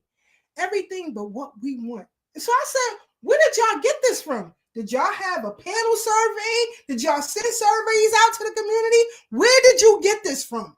So you took it upon yourself that you could speak for me. For the rest of the evening, I'm going to need both of y'all to shut the hell up. And that's what it was. So I don't play with them because, you know, just this past, we have family calls every Friday on my father's side. We was up to 2 o'clock in the morning just going through our family lineage. It's important to us. That's right. This is who we are. I'm not going to shut off who my grandparents, their grandparents, and their grandparents were to accommodate anybody's feelings because you're going to get them hurt, bruh. So anybody who finds this to be problematic, the problem is you. You cannot steal our culture either. Fat Joe, Busta Rhymes, and anybody else. We created every genre of music that you all benefit from. I don't care if it's dancehall and reggae. You ever heard their dub plate? Their dub plates is complete with our music. Every song we make, they remake it. So don't play with me. Don't play with me because when it comes to history, I could pull the emotion out and destroy you. So come on. Next time Tad wants y'all on, come on. Anybody, that goes for whoever. I want to play the clip of Sister Brooke too and give some people, in case they may have missed it, because, I mean, we had a great time up there in the Bronx. Let me share that, and we'll come back with the commentary. Where we at with it? Sister K, you got to hit it. You got to hit play. Can you spell it for us because we know it's not the usual spelling? Brooke, it's Breuck. Thank you, and I'm from Brooklyn. Okay. I've said a lot at these hearings before, so a lot of things I don't feel like I need to say again. But I will say it is deeply flawed and deeply disingenuous to equate the plight of my enslaved ancestors to the experience of undocumented individuals and illegals seeking work at places like Home Depot. Let us be clear, these are fundamentally different narratives. Illegals make a choice to leave their homes, pay exorbitant sums to coyotes or plane tickets, some risking their lives to live across borders without invitation from this country. Contrast this with the history of foundational Black Americans. Our ancestors were here already. That genealogists just testified that we've been here on this land for 10,000 years, and our other ancestors were trafficked here against their will. Both were stripped of their humanity and forced into systems of slavery that were perpetuated by the United States government across generations. They had no choice. Their children and their children's children were born into chains and could not escape. Though we experienced a Holocaust unlike any other group in the world, we fought here. We persevered here. We forced our oppressors to make change. We are here today to force repair. This is a legacy of pain and resilience that cannot be trivialized or compared to voluntary illegal migration. How can the melanated diaspora, whose lineage does not go back to the 1870 census, look themselves in the mirror and justify benefiting from a system their ancestors did not build, while joining with white supremacy against us? How can one emulate colonizers exploiting the very people who fought for justice and equality? In New York, we have lived side by side for decades. We embraced you. We fought for you. When the immigration process excluded Black immigrants, we fought for you. And yet the question remains, who fights for Black Americans? You come from nations where leaders conspire with white supremacy to exploit their own people. And now some among you replicate that same betrayal here, becoming the very sellout leadership you fled. We see you. How can you align with the colonizers attempting to stop our birthright? Legacy organizations, you have yet to cross the finish line after all these years. The definition of insanity is doing the same thing repeatedly and expecting different results. It is time to stop the cycle of money wasting and ineffective strategies. This bill is unconstitutional. I have started an email writing campaign to reach out to each and every sponsor and co-sponsor to adapt a new bill that is lineage-based and constitutionally sound. We have told this commission, and now it's time to raise our voice. Please see it's bit.ly/reparationsnys to join the email writing letter campaign. And Thank you, Ms. Brooke. Thank you so much. Thank you very much. Our sister Brooke set it on fire. Sister Brooke, you also got a fan. Shout out to Superstar Rep. Wait, I'm trying to find it. I missed it. Oh, he said, Brooke, you gorgeous, man. Oh, thank you. That is very, very kind. Thank you so much. I'm trying to find that link to I should have had it ready. I was not ready. I'm trying to find the link to the email where I should have been ready to, throw it in right at the time. No, but yeah, you hit a lot of valuable points, sis. And I want you to talk, right, Brooke, Sister Brooke, about folks coming over here from corrupt governments, but with the same idea to corrupt our government. Yeah, that's the thing right there, and I think that's a point that I like to often speak on things that I don't hear other people speak on, right? If I have a perspective that I feel is unique. And I think that's something that a lot of people are not speaking on. The fact that, these people, they're constantly coming from countries like you hear them talking about, that their government is corrupt and their leadership is corrupt. And, you hear this, how it's because they took money from, the World Bank, or they took money from the World Health Organization, or they taking money from the NGOs, and then, they have a house in another country, and then they seek asylum, and once they demolish their own country and their own people, then they seek asylum in somewhere else, and then they have money and they run with their family. Yeah. So it's like you hear this from people in the diaspora, whether it be the Caribbean or in Africa, and it's like that the hatred that they have for their government and their leadership, and it's so corrupt, it's not fair, and that's why they're here. So how dare you? Like that was my point with, like, when Kamala was running, like, so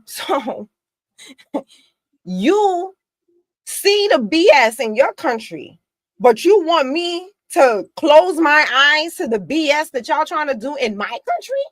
Have you lost your mind? And that right there, you are you crazy? You came to the, like, and then how could you think that we wouldn't see through you? We are in the belly of the beast. We deal with white folks every day. You think we can't see you? How insulting is it of you to think that you could get one over on me? Who do you think you are? It's like they insulting our intelligence. Like, you gonna sit up and play in our face, and we and tell us that we're all together. Like, how many years do you think that we was gonna fall for this? Right. And that's just where we are right now, like, so they're falling for what they're falling for in their countries with their leadership, and then have the nerve to come over here and try to replicate the same thing. It's not gonna happen. No offense, but this is a different climate here. We fight different here. Yes, we've had to fight different here.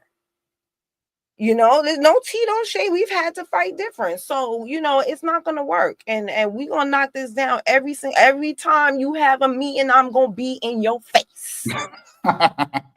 Family, if y'all rocking with Sister Brooke, put a fire emoji in the chat, please. I got to put the link in the chat. I don't know. Y'all, chat won't let me put nothing in there. I got the link pulled up. I can share it to you, Tad, and you can put it in there. All right. You know what? I think I might. Hold on. I don't know why I can't even find my own link. That's because I email them every day at 11 o'clock. So I always got it. Scroll down. Yeah, y'all put them fire emojis in the chat, because this definitely helps. We want folks to know that we standing on business right now, and we're not with people no more. And I'm so grateful for the brother Devon and the sister Brooke. Y'all know me and Sister Keisha tighter than thieves. We co-Ds out here, but we coming down to the last 15 minutes. Brother Devon, I want you to tell the people about your organization and how we all can help and support. Man, no doubt, no doubt. I just wanted to say two things before I get to that. I won't be long-winded, I promise. One thing I wanted to say to your analogy that you used earlier with the family tree breaks. So just a message to the diaspora in Tad's example. Yes, we have the same grandmother, but just because your mother is my mother's sister, don't mean you get to disrespect my mother. That's not how it works. That's right. And that's what's happening in this conversation. Y'all taking that familial bond, not gonna call it flimsy, but you stepping out of pocket because though we cousins, you didn't grow up in this house. That's so right. You don't get to speak on what goes on in this house. Period. Right. So stay in your lane. That's one. So two, I wanted to just make it plain to your Tariq Nasheed point. One, it's just not true. It's just, it's when you're looking for an excuse, anyone will do. And so when you look at what's really going on, Dr. Claude Anderson has been telling us to delineate for the longest. So long before you even get to Tariq Nasheed, who has said that was his inspiration for the term, Dr. Claude Anderson was using native Black American before we even get to foundational Black American. Because he was pointing out how immigration, like our titans of the past, A. Philip Randolph, a Frederick Douglass, a Coretta Scott King, a Barbara Jordan, talking about how all immigration negatively affects native populations. So Dr. Claude Anderson was talking about native Black Americans. So now here's the last point I want to make on that before we get to anything about the organization, because this is important and more important than that. Even if you never support our organization, even if you hate the term freedman, I need you to understand this. Whether we wanted to or not, so even if you are Pan-African, that like, no, we're just Africans in America. Until you become an African in Africa, you're going to need resources and set-asides in the country that your ancestors built if you're a Black American, Pan-African, and you don't want to use foundational Black American or freedman or anything else. Here's the issue. In 1997, this federal government, in an act of white supremacy, in my estimation, took African American, which was supposed to be our ethnic designation at the time, whether we agree with it or not, and they turned it into a racial term. So in 1997, according to the federal government, African American is defined as anyone with origins in any of the Black racial groups in Africa. So that means continental Africans, Afro-Caribbeans, Afro-Latinos, Afro-Asians, and any other group that you want to add on to that, plus foundational Black Americans, are coded and categorized as African American in this country. And so what you have is a racial term that by definition, by that same 14th Amendment that the Supreme Court is going to look at on May 15th, race-based policies are unconstitutional and illegal. African American, according to Special Directive 15 in 1997, has become another term for race. African American means race when it comes to policy, but as the comment on the screen just says exactly. Also, who is also considered African American are Elon Musk, Charlize Theron, and all those other Boers, because they've been in South Africa for generations. So they're of African descent as well. African Americans when they come here. So like Sister Keisha has said, it is flawed. The entire concept that we're building these foundations on. And so whether we wanted to or not, whether you like Tariq or not, whether you like Dr. Claude Anderson or not, without foundational Black American, without the freedman term, not only is there no way for us to get reparations legislatively, there is no way for this founding demographic, this founding ethnic group, to get any level of repair specifically based on what was done to us and done to us alone, because there's no term federally recognized that we can get set-asides and policies to. And so that's the overarching conversation that we're having, in addition to how important it is for us to stand on lineage business culturally and socially for all the other ills that we talked about during this time. And so I won't take any more time.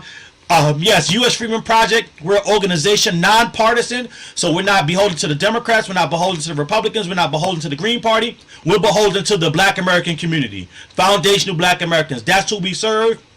They often say, whoever funds you runs you. So if y'all don't give, we can't run because nobody else is running us and nobody else is funding us. So the issue is, I mean, there's no issue. The bottom line is this.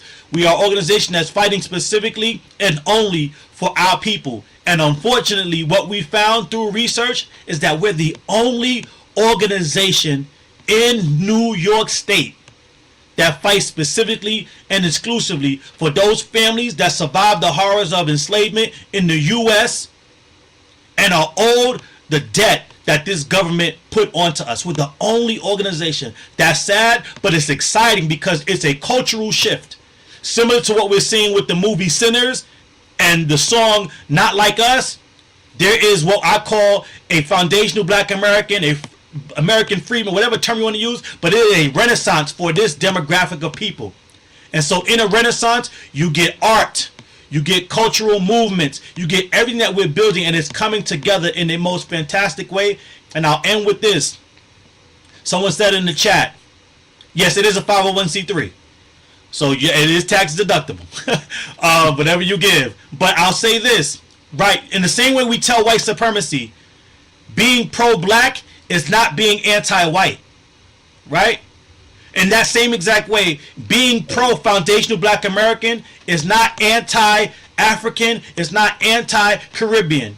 But the reason why we're seeing so much pushback for us being pro-foundational Black American is because all these other groups are built on anti-foundational Black American racism, bigotry. And so when we stand up against that to push back on it, because they're standing on that foundation, most of their identities, movements, and things that have kept them afloat start to crumble. And so they push back against it in the same exact ways as white supremacy pushes back on it, because they depend on us being relegated to the bottom. Woo! All right, Brother Divine. I'm loving it. I'm loving it. I'm loving it. Sister Keisha, you just gave me something, right? I'm going to post this on the screen before we run out of time. That's right. Okay, change.org. Family, y'all can jump up on here, sign this petition, sign this bill, change.org. Well, hold on. It's not really a petition. It's an email letter writing campaign, right? But this is the way I had to do it so I could get all the signature, the email addresses together at one time, and then it sends an automatic email, right? Like an email that's already written. So in case you don't have the words to say, you don't know what to say, it can it's a pre-written email that can send, and you can edit it. So if you do have the words to say and you would like to add your own words, you can do that as well. So if you look, like, just scroll down just a little bit. Oh, Sister Keisha could control that there. Okay. There's a part right here where it says decision makers, grow up just a smidge. Just go up just a smidge. Yeah, right there where it says decision makers. You're going to click that, and then you're going to click each and every single one of the lawmakers, right? And send them an email and let them know that, that this bill is unconstitutional. Just let them know how much support that we have, So the petition is not really as important as sending these legislators the email. Okay. And Sister Keisha, I want before we sign off, Sister Keisha, I want you to tell them how they can change their political party also. And then we're going to come back to Sister Brooke's point about this email campaign. Right. So again, like I said, the ancestors are in divine order. We just gotta tap in this same thing. Did I go down? Wait, I went too fast. Hold on. There is a link. Go somewhere. Yep, I'm going. Let me see. I don't go too fast. Right here, where you can click the link, change your voter affiliation to independent non-party affiliate. Independent non-party affiliate. So Brooke pretty much put everything compounded in one location for y'all. So you're going to click up above where we showed y'all the decision makers up here. The email is already written out for you. Once you click it, the email is already written. All we want you to do is press send. Press send. That's it. And when you're done, come down here, change your voter affiliation, right? Because I know how this is going to go. I already know. I've been in the trenches too long. we're going to have to do this ourselves. So we're going to need y'all to be out of these parties so that we could take control of these local offices. So if I'm the senator and Brooke is a senator and Tad is a senator and we can put Devon in there too, we can take reparations. Just that easy. It's that simple. It's that simple. So again, once y'all, Tad, can you go to your browser and put it in the chat, because for some reason it won't let me. All right. You want me to put it in the comments? Yeah. All right. I could, because for some reason it won't let me. I think because I have my YouTube thingy open for our thing, so that's probably I why. put it in my description in my name as well. Okay, cool. Oh, okay. Sister Brooke, can you put it in the chat? I won't let me do it either. I tried. Oh wow, that's it's like blocking me because it's there on my phone, but then when I look, it doesn't actually go. okay. So that's why I put it in my name. bit.ly, right? bit.ly / While Brother Tad pulls that up for y'all, that's all we want you to do. Now I want to actually do one more thing. Copy and paste that link into the social media platforms of any and all Caribbean and African groups, and let's see what we get out of it. That's all. You listen. History is best to rewrote or research. So when we come and we have to deal with dissenters, the history always proves us right. You know what I mean? Yes, I want. That's it. Brother Tab put it in the chat. So all you got to do is click the link and go from there. I send mine every day at 11 o'clock because, I'm free at 11 o'clock. So we can do this more than once. Oh, as many times as you want. Yes. Many times you want. So when y'all bored, instead of Instagram scrolling, just go to bit.ly / reparations NYS. Reparations with an S. Correct? Not reparations. Yes. Reparations with an S. With an S. And then if y'all could, if you want to know more information, like Brother Tyler said, follow Dr. Claude Anderson, or you could follow Dr. Clyde Winters. He's wrote a litany of material on that. You can read 13 Black scholars who said that Blacks were here first. You can read Black Indians, and another book, 19 white men who admitted that Blacks were here first. And it also got The First Americans Were Africans by Michael Imhotep. Dr. David Imhotep. Yes. He passed away, I think, in 2023, right? Did he? I'm not sure. I think I was listening to another podcast, and I could have sworn I heard them say that he passed away in 2023, but I'm not sure. It could be possible because we lost Dr. Neely Fuller Jr. earlier this year, the end of last year. So many giants, and this is why what we're doing is so important because we have social media. Oh yeah, people, and please follow Brother Divine, follow Sister Brooke, and definitely follow your sister Kfigher on all social media platforms. But I say that because our young people have to pass on this oral tradition. But of course, we got documented evidence because the internet is now here and people could pull up information. But unfortunately, people are pulling up a lot of rhetoric and the wrong information because a lot of these books, because people are like, oh, I read this book. Yeah, that was somebody's opinion, though. Anybody could put their opinion in the book. What about, we're talking about facts, not how people feel, but facts. And what's more factual than knowing who your parents and your grandparents and your great-grandparents are? Like, it gets no more factual than that. Just by virtue of you being here is proof that you come from a particular lineage and bloodline. Don't let nobody sell you no foolish identity. Don't let them pick up a book and say, oh, this book says I'm this, so I'm this. And if I'm this, you must be that too. We ain't nothing but who God created us to be. And that's why Sister Keisha and myself, this is my cousin right here, SMD 97, named after his daughter, Sanaya. Shout out to my cousin. Bloodline, family, got the same grandma. His father and my mother are siblings. We cannot deny that fact. He not know he ain't a Hebrew Israelite, and I'm a Moor, and Doggy is a Nation of Islam, and we all these different things at grandma's house for dinner. arguing about what? No, we grandma's grandchildren. And that's that. That's that. So don't let nobody trick you out your spot. Definitely don't let them trick you out your inheritance, because once that money start coming out, then everybody, oh, I'm a Black American. Where your family from? Brooklyn, North Carolina? Brooklyn, North Carolina. Get out of here. I'm from Flatbush, North Carolina. Nah, we not doing that right there.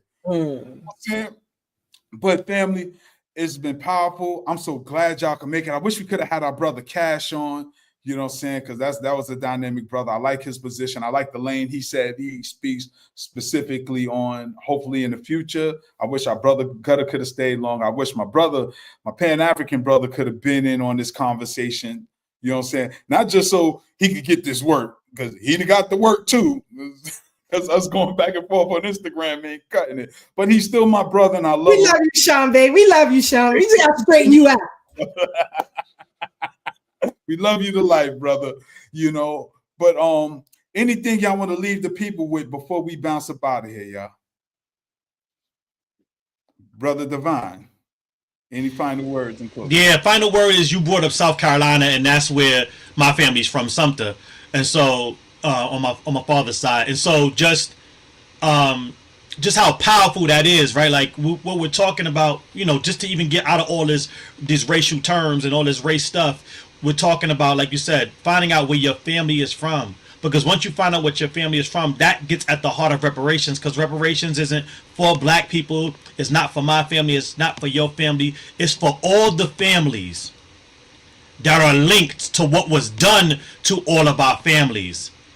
And so, you know, regardless of all the pushback people give based on whether you believe, you know, you're native, or whether you believe that we all came from Africa, or blah, whatever that is, once you find out your personal story and you find out that is linked to the enslavement in the U.S., this is what this movement is built on. We have just come to find out that that group of people is a group of people, is a specific ethnic group, and they are called foundational Black Americans. And again, that term is needed because Black Americans and all the other terms that was for that group of people has been co-opted. And so that is what's most important. And the last thing I'll leave us with is what our organization is built on, and kind of what we're looking to build our justice claim on is the status of freedmen. Because in this country, a freedman is someone that was enslaved and emancipated. And that's all of our families that survived enslavement in the U.S. And we stand on that because most other justice claims and or legislation is built on status, right? Immigration is a status, veteran is a status, and so freedmen is a status that our families earned when they fought their way out of enslavement and forced this country to recognize our emancipation. And that freedman status already set the precedent for specific set aside and redress for our families when they did the American Freedmen Inquiry Commission and when it produced the Freedmen Bank and the Freedmen Bureau. Now we know this government intentionally sabotaged those things, but that does not change the fact that that status created specific policies just for us that at the time the former Confederates tried to say was being done because we were Black or Negro. And so the winning argument of that day by Senator Charles Sumner said that this Bureau and Bank is not needed because these people are Negro. It is because this group of people have been for generations despoiled their rights. And that despoiling of rights is what we call the badges and instances of slavery. And it has been perpetuated through our history to this present day. And it has only happened to one group. And just because you come here and look like that group, you do not get our reparations just because you caught our strays. That is not how it works. All right. My brother Divine. Sister Brooke. Okay, I'm gonna pick up right where he left off, right? So you chose to come here and pick up our strays. You weren't asked to come here. They didn't demand that you come here. They didn't kidnap and human traffic you to get here. You saw what was happening to us, and you said, where can I sign up? So you chose this life. Mm-hmm. We've been fighting this life. There's a difference. No tea, no shade. And we welcomed you. We said come on over, because from what Marcus Garvey was telling us, what we had, even our struggle was better in your eyes than what was happening in your country. And we said, come over and be with us, chill with us. And now, after we welcome you, you have the nerve to sit here and fight against what is owed to us, our birthright on this land. It just can't happen. It's not going to happen. And I say this a lot, that, you know, we're used to fighting. So you pick the fight with fighters. I don't know how smart that is, Yeah, but right. you know, you come from a people who did not fight to come and fight the fighters. Well, knuckle up. Let's get it. And we gonna be there every day, every meeting. We gonna be there. You are not, you know, in the beginning, you know, I feel like it's very important that we let the family know, like have realistic expectations. This round right here, this is not a round where we end up with reparations. Not this round. Not that we won't get it, but not this round. Right. This is a round where we are counter fighting them. We are just making sure that they don't do no bullshit in our name.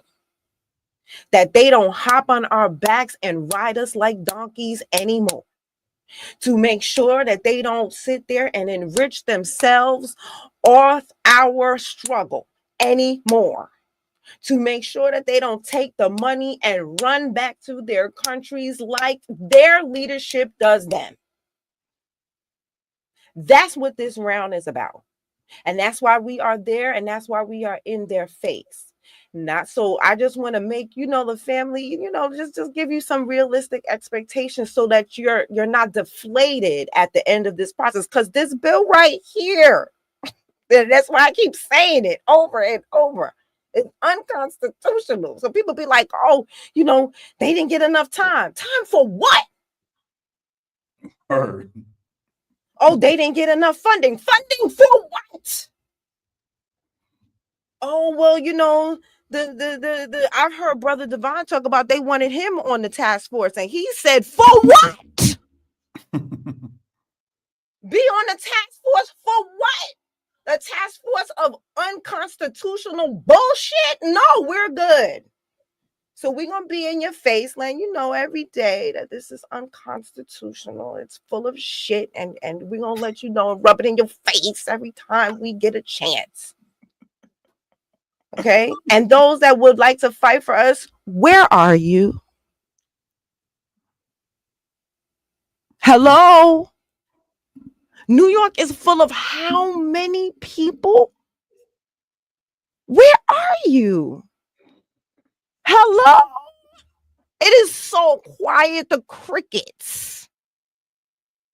You know, that people are like, oh, you know, you guys, it's so divisive what's happening right now. No, what's divisive is that the loudest voices coming from the diaspora are the ones that are fighting us. Yes. Why y'all not snatching y'all folks down? Why y'all not pulling their coattails? Why y'all not snatching them down? And then you gonna have the nerve to talk about how we snatch them down? We gonna snatch them down any way we see fit to snatch them down until you snatch them down. But until you do, don't you dare talk and pop shit about how we snatch them down. Okay? All right. My sister, my little sister, Sister Keisha, what you want to leave the people with? We don't got to leave it with nothing. And Sister Brooke already laid it out. But I just want our people to walk away with this. I was on a panel about 2 years ago for CMOTAP. Shout out to CMOTAP. And it was a debate on a position. Some preferred Garvey. I was on the other side with W.E.B. Du Bois. And I laid out everything that we are seeing right now.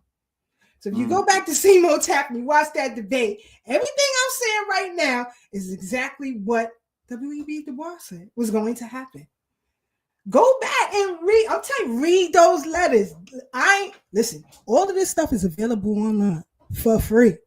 All you gotta do is Google it, it'll come up, and you just start reading letter after letter after letter. This week on the show, on Thursday, I'm gonna show some agreements with freedmen, just to let you know the importance of what Divine and Brooke just said, the lineage of freedmen.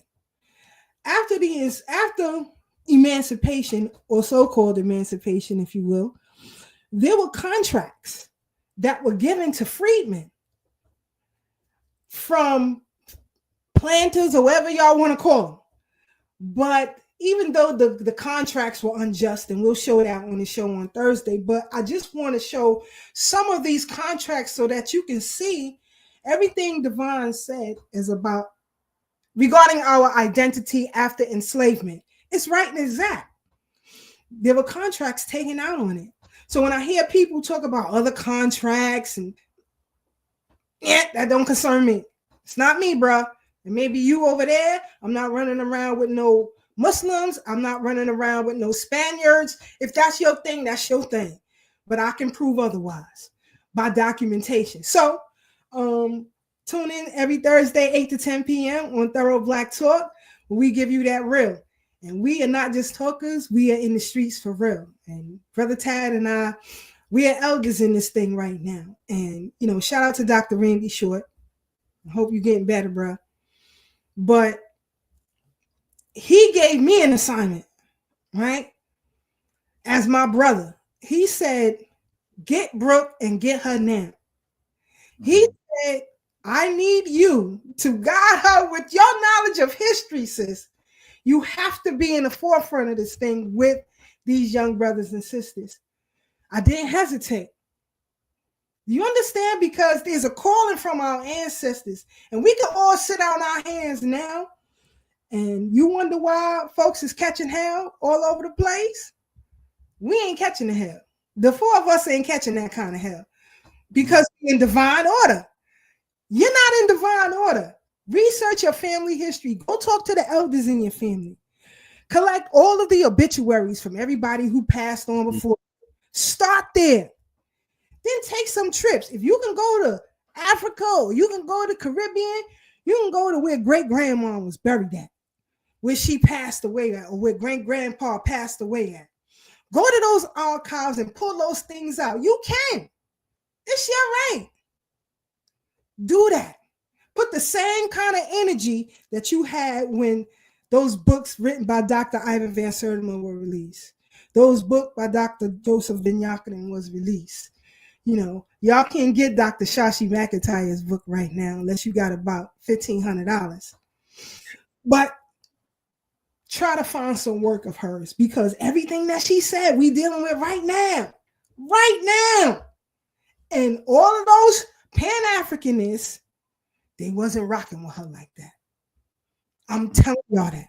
It was a few. You had Dr. Clark, Dr. Ben, but everybody wasn't rocking with her because she said exactly what we were saying, what we're talking about right now in the 80s. So we are in divine order, family. Tune in every Sunday. Never miss an episode of OG Wisdom Podcast, because you never know what they're going to have on here. Yeah. Even though they talk from a street perspective, Brother Tad and C. Gutter, the wealth of knowledge that the both of them have is priceless. And so you want to get it, because we don't want to see no more of our brothers and sisters behind the wall. We need y'all out here, because the fight is about to get thick. As these tariffs continue, more and more people are going to be laid off from their places of employment. City agencies are going to be shutting down. A lot of things are on the cusp. I think May 14th or 15th is the Supreme Court hearing on birthright citizenship. That's coming up. We got a lot of things on the table, so we don't need y'all behind the wall. And OG Wisdom Podcast can give y'all that counsel. So again, thank y'all for having us. We'll catch y'all on the playback. Yeah, I definitely want to shout out everybody who tuned in. There's too many names to put in here right now. I just thank you all for really rocking out with us. Again, you shouted out SEMO Tab. They're having a birthday celebration for Dr. James McIntosh. Shout out to him over at SEMO Tab. You know, it's another good brother. And again, shout out to Tariq Nasheed for even really standing on business with this, whether you love him or you hate him. He's bringing it to the forefront. And people want to say, oh, he's a pimp. He's a businessman. He's profiting off of whatever people going to buy. And that's what's up. And he giving these people the business who's challenging our birthright. People like, oh, you follow Tariq Nasheed. I don't follow nobody but my conscience and God. And God speaks through my conscience. So I ain't on no religious stuff. But we try to encourage people to be an independent, critical thinker. Do what's in your best interest. And if you're not your family's children, I can't help you there. Go find your real parents and still find out who you are, you know. But we definitely want to thank y'all for rocking out with us. Please tune in every Thursday to Thorough Black Talk Worldview. Every Thursday at 8 p.m. where me and Sister Keisha go in like this. We get a little more in depth. Thank you for rocking out with us. Every Sunday we're here on the OG Wisdom Podcast. Me and my brother C Gutter. You never know who we might have to. You might not know, never know what the topic is. But we definitely want to appreciate. I'm tired. Definitely appreciate y'all for rocking out with us. So y'all stay up, stay blessed, stay true, and remember, no matter how hard things may seem right now, there's always better days ahead. Peace.